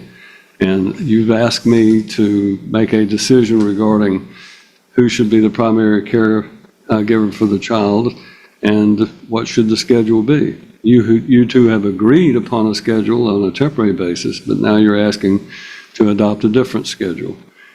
And I'm required to determine first and foremost who is the primary residential parent in this case. I'm required to look at the statute that I'm dealing with is 366106 of the Tennessee Code, which basically gives me a set of factors that I have to consider in determining who should be the primary residential parent. So I will go through those because the Court of Appeals is always wanting to know, make sure that if this matter were to go up on appeal, they always want to make sure that I have considered and weighed those factors in making my decision. The first one is the strength, nature, and stability of the child's relationship with each parent, including whether one parent has performed the majority of parenting responsibilities relating to the daily needs of the child. I think this is a situation where both of these parents, I think, have a stable relationship with the child. I think both of them love this child very much. And if I would probably say that the mother has performed the greater responsibilities for the child, although the father is not heavily slanted in favor of the mother, because I think the father has also participated in that, at least during the time that they were married. Each parent, so I would say that that's an equal factor for both. Each parent or caregiver's past or potential for future performance of parenting responsibilities, including the willingness to and ability of each parent or caregivers to facilitate and encourage a close and continuing parent-child relationship with the child and both of the child's parents, consistent with the best interests of the child in determining the willingness of each of the parents, going through the entire statute. Basically, that means I have to look to see whether each of you has the potential to ensure that the other parent has a good relationship with the child. And I think both of you are somewhat deficient in this particular regard. I think that Mr.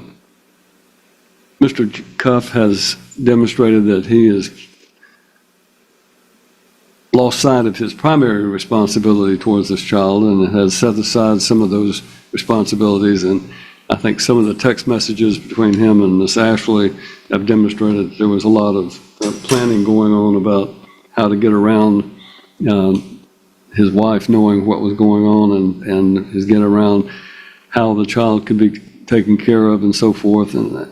But I also think that Ms. Cuff is at fault in this responsibility too. I mean, the things that you have done in this situation and said and done are regrettable as well. But I also understand you're operating from a feeling of betrayal. And, it's, as Ms. Roberts says many things, but one thing is she doesn't cut a lot of slack to her own clients, and she cross-examines them in a way because she brings out the negatives that they have before anyone else gets to do it. That is a good lawyer's tactic. When you know you've got a client with problems, if you address it on the front end, then it lessens the sting when the other side gets to do that. So Ms. Roberts has brought out on her examination of Mr. Cuff many of the very regrettable things that he engages in.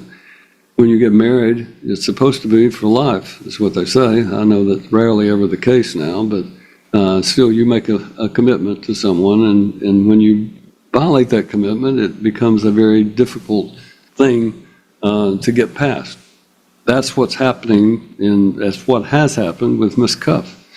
I made the comment earlier about if she meets someone down the road and he starts telling you how to operate how to behave with your child, that you're not going to like that very much. But it's likely that she's going to find someone in her life that she will want to share it with. She's young, and I think she will certainly find another way. But Ms. Cuff, that's the other thing I would point out to you.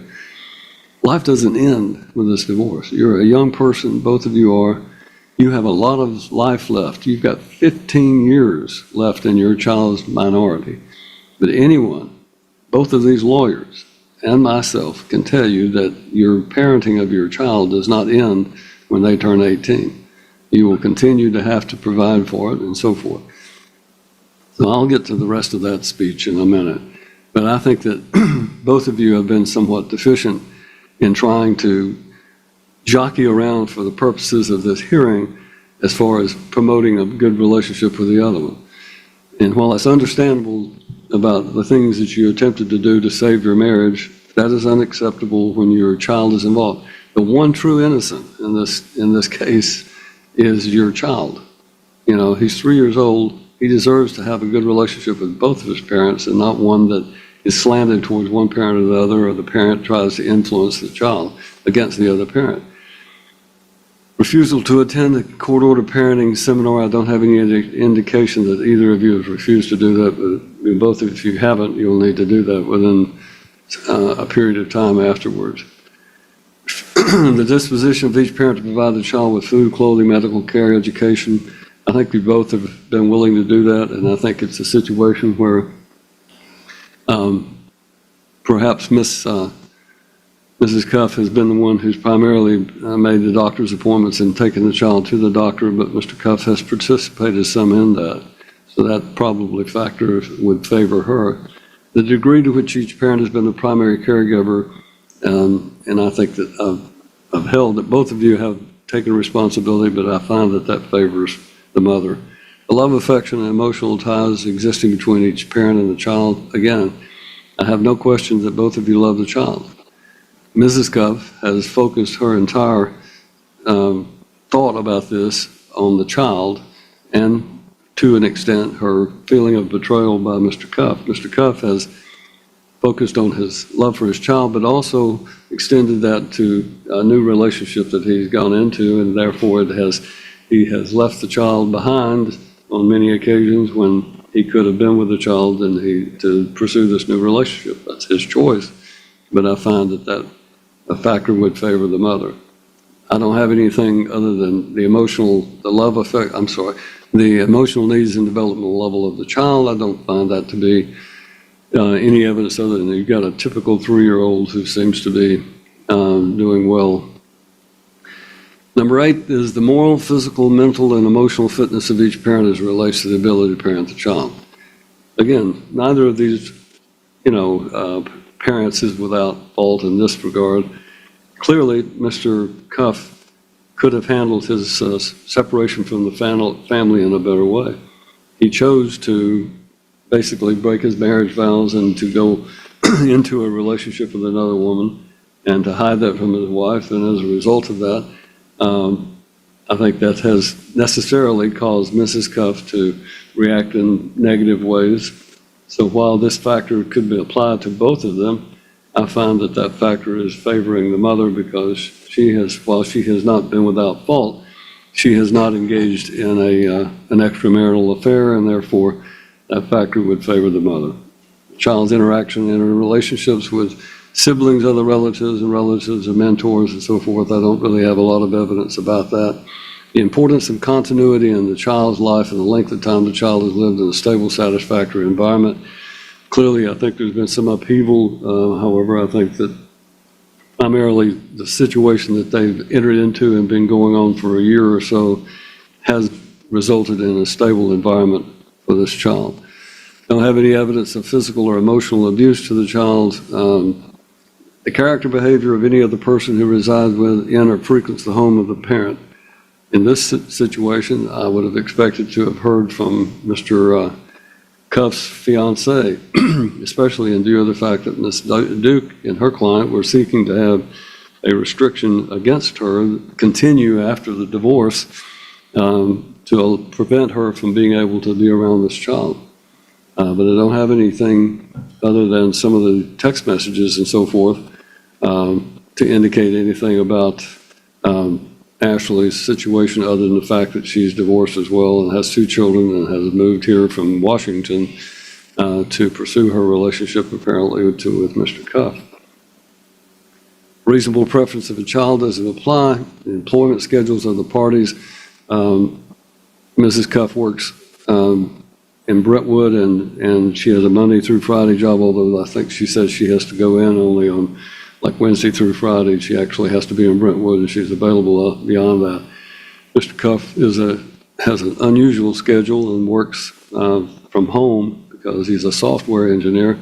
If I knew what a software engineer really did, I would understand your job a little more, but it sounds like to me that you're most of the time on a computer somewhere. So, but it does sound like to me that both of their schedules can accommodate any kind of care that the child might need. Whether either parents had custody or parenting reduced, I don't find that to be a case, and I don't find any of the other factors that are relevant. So, having considered all of those factors, it is this court's opinion that the primary residential parent of the minor child should be the mother, Mrs. Kayla Michelle Cuff. Then I have to move to the setting of the schedule. And this is the more difficult part. The parties agreed to a schedule at the time that back in April of 2025 that it was not an entirely equal schedule, but it was certainly more than every other weekend. And in that schedule, the father was having time Friday at 3 p.m. to Tuesday at 7 a.m. when he drops the minor child off at daycare, and that's every other week. And then on the odd week, he has Sunday at 6 to Tuesday at 6 p.m. on the alternate week. So he picks the child up Sunday night, all day Monday night, and then returns the child all day Tuesday, and then returns the child at 6 p.m. in the alternate week. That's not an entirely equal schedule, but it's pretty close. And as a result of that, this court is of the opinion that on a permanent basis, until the child reaches a certain age, and I'll deal with that, but right now we're going to keep that schedule going as is previously ordered. This child is 3 years old. He'll be going into pre-K sometime either not next year or the year after. And then after that, it's going to be kindergarten. Right now, I'll need to go through, and I don't have a parenting plan before me, but the day in, day out schedule will be just as what they previously agreed, and I affirm that to continue. On the spring, once the child is in school, we'll have to deal with it, and I'm going to go ahead and put an order down to hopefully keep them from having to come back. Once the child is enrolled in school, then the Dixon County school system yearly calendar will apply. In addition to that, the school breaks will be equally divided. Now, they can divide them 50-50. I think they've had 2 weeks in the fall and 2 weeks in the spring. They can divide that 50-50. During the summer vacation, right now, because the child is not enrolled in school, I'm nonetheless ordering that each of them have at least 2 weeks of extended summer time with the child. You'll have 2 weeks, they will be separated, so we'll just go ahead and say that you'll have a week in the month of June that you can do whatever you want to without having to worry about him. He'll have a week in the month of June. Your lawyers can decide which weeks you get, but he's going to have a week. If he wants to take the child to Florida, he can do it. And that's because he's his son, and he's going to have that right. You will have the same right. And we'll go from there. He'll have 2 weeks, 1 week in June each, and 1 week in July each, because school now starts in August, I think. Once school starts, they're going to alternate weeks. Once he's at school age and starts kindergarten and you're adhering to the school system, then he will have alternating weeks, so that during the school year, the schedule that you've been operating on will apply. When the school is out for the summer, it'll be alternating weeks. And this is about as fair as I can do as far as making, it's not exactly a 50-50 split, but it's pretty close to giving you what you want. All other holidays will be the same holidays that I have dealt with before, and I think the lawyers know that well enough to know that generally I'm going to be going, one year you have the child for Christmas Eve and Christmas morning, the next year he has the child for Christmas Eve. If you two can't work it out, Ms. Duke and Ms. Roberts do a lion's share of domestic work, and they're both good lawyers, and they will represent you to the extent that they can, but they can also give you advice. So under the circumstances, they'll alternate the holidays under the usual schedule. If you run into a problem, you can get with me. Trying to think what else. I don't have a parenting plan to look at, but the next step would be to determine if there are any special considerations. The first thing, all decisions will be equal, jointly made, rather, with the exception that if the parties cannot agree, then they will be required to make they will have to have a discussion, and if the parties cannot agree, then the primary residential parent will have the final say. And that'll solve some of your problems about this T-ball stuff.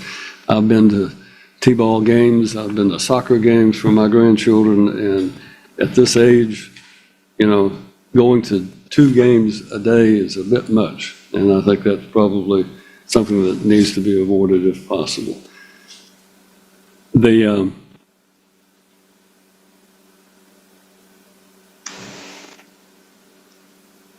me look through this just to make sure I'm not omitting anything. My client will keep health insurance, Pardon? My client will continue to keep health insurance. All right, he'll keep health insurance. We'll calculate the child support based on his income, which he testified was $145,000, and hers was 81, I believe, thousand. We have those numbers. Right, and I think you two can exchange current information. He's been paying for daycare. He pays for daycare. And he's I'll been tell you paying both. support too, like, we don't have to do back support or anything. He's been paying his support child since they sold the house. Understand this. My grandchildren, 2 of my grandchildren go to Walnut Street Church of Christ daycare.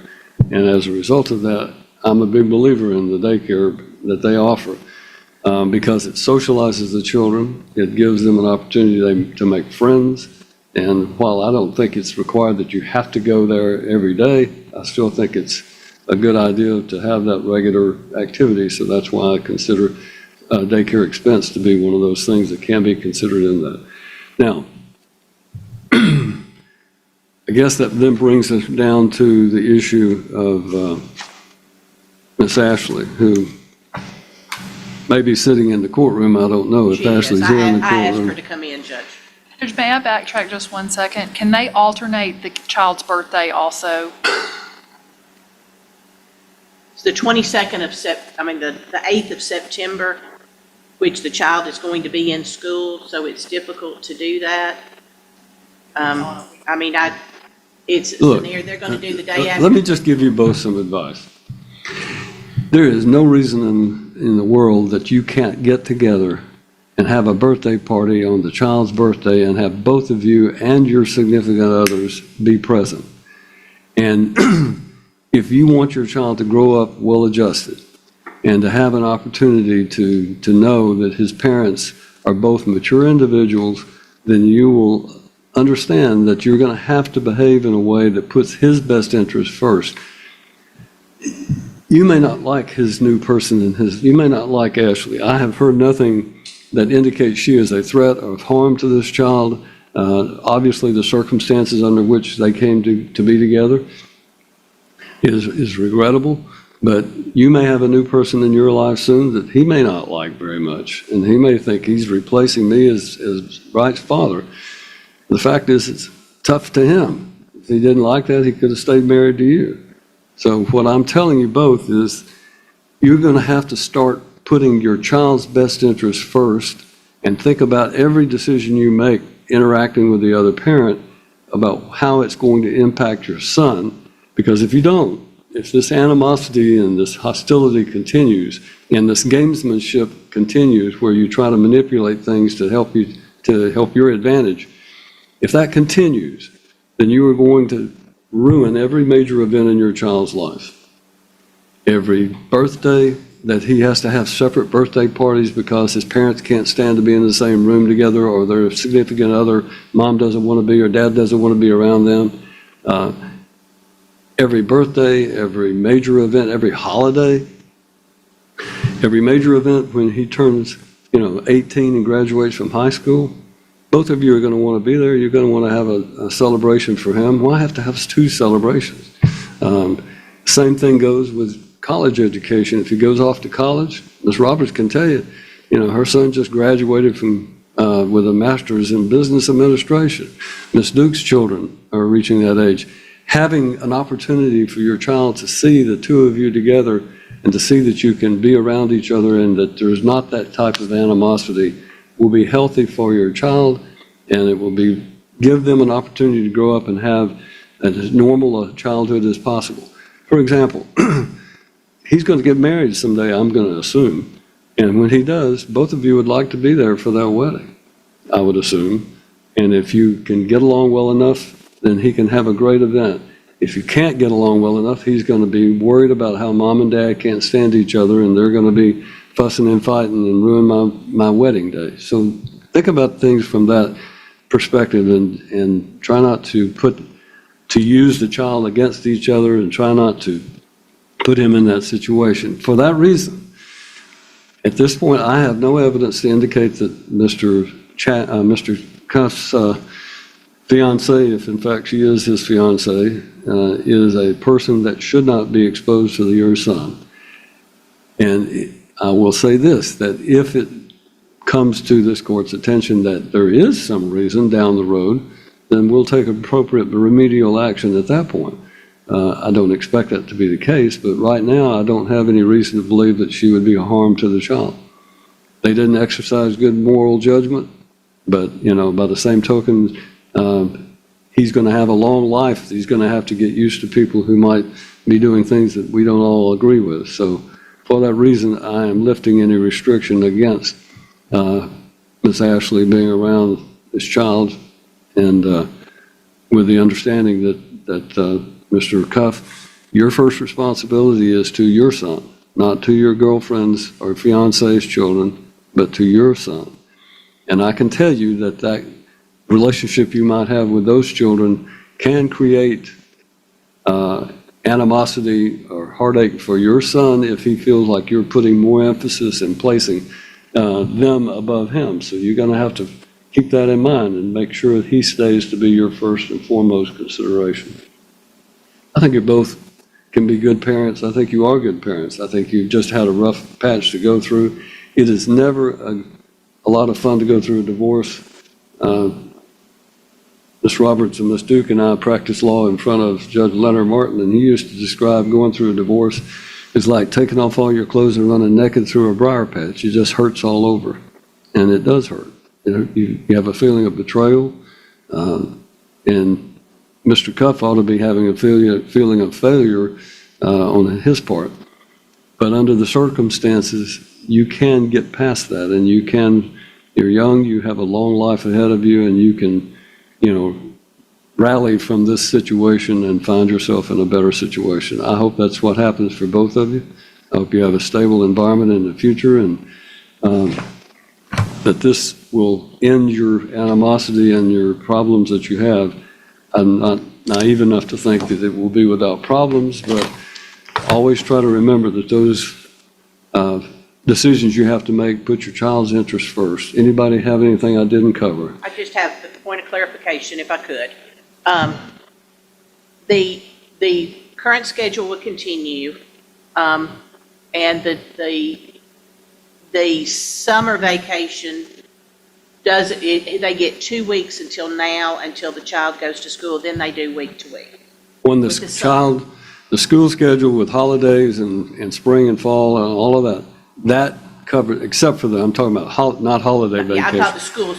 The school breaks all come into play when the child enrolls in the school system as a kindergarten student. Yes. The Tuesday, the same schedule as exists now, and he has every other week, he has Tuesday that he returns the child at 7 a.m. And just clarifying that the testimony is she goes into work at 7. She goes to work on Tuesday. Is there and the child is going to continue, does he still have an obligation when the child goes to preschool? The child's going to go to preschool starting in August, and I think the testimony was it's like a Tuesday, Thursday program, and it's a half a day. Will whose time on his one time he keeps till 6 o'clock on Tuesday, the other one is at 7 a.m. on Tuesday? Can we Chil- just do 6 o'clock on Tuesdays? The children usually go back to daycare after that. They go back to daycare after preschool for the rest of the day. So They I have would, preschool for half a day, and then they are in basically playtime at daycare after that. I'd ask that we So- keep it the same as the So temporary. we just leave them Well, there. but preschool doesn't start at 7 a.m. It usually No. starts at 8. So when he goes to preschool, can he just drop the child off when preschool begins? They go to daycare first, but I don't know that 7 or 8, if he's got the child and he's dropping the child off, I don't think. I don't she's think it gonna- matters if he drops the That's child my- off. That's my point. As long as the child gets to preschool on time, are we hard and fast at 7 a.m. is my question, is what I needed a point of clarification. Hard and fast between 7 and 8 a.m. is fine. Okay. Good. Okay. And then when you did the 2 weeks, they're going to do the summer, again, he'll have the current schedule. Can we start it, do we want to start when they have the week during the summer? What day? Do we want to run Friday to Friday, Sunday to Sunday? My belief is Friday to Friday is the best scenario, because when they get to your house, and this is true, I think, in my opinion, if you were doing an equal week on, week off during the summer, whatever, he'll probably start carrying a bunch of stuff from your house to his dad's, and from his dad's to your house. And if you do it on Friday, he can get his stuff to your house, and then he's got the weekend to do whatever he wants to do before the week starts. So that would be my thought. And again, that exchange time can be after school on Friday. Okay. When they start school, when they they'll just do the Friday after school. At 6 p.m., she'll pick the child up and then they exchange, so the child doesn't have to have his things at school.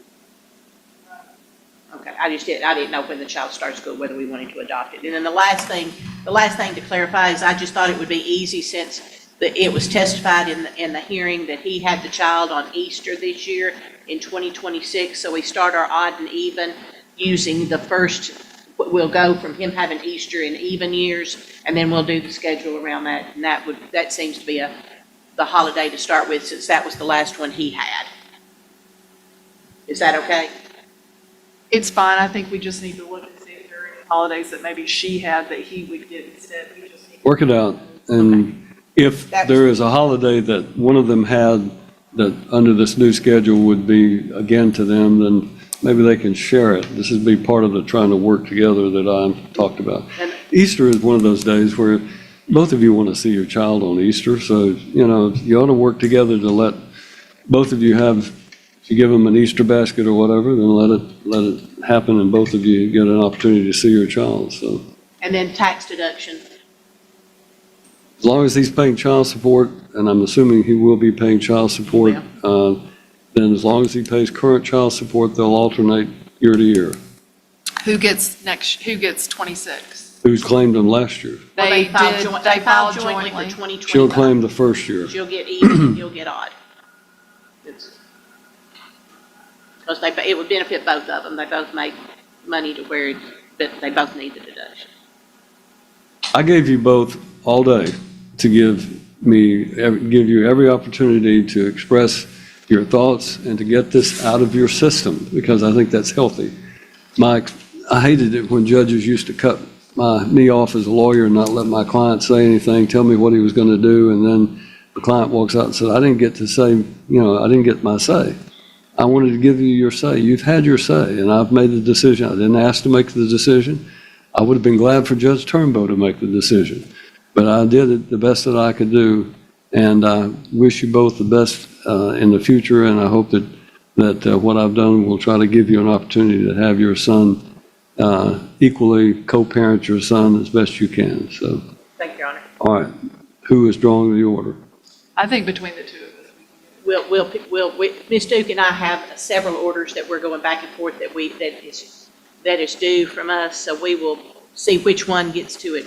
We're going to have a Friday night order sesh. Take care of it. All right, then with that, we stand adjourned. Thank you, Your Honor.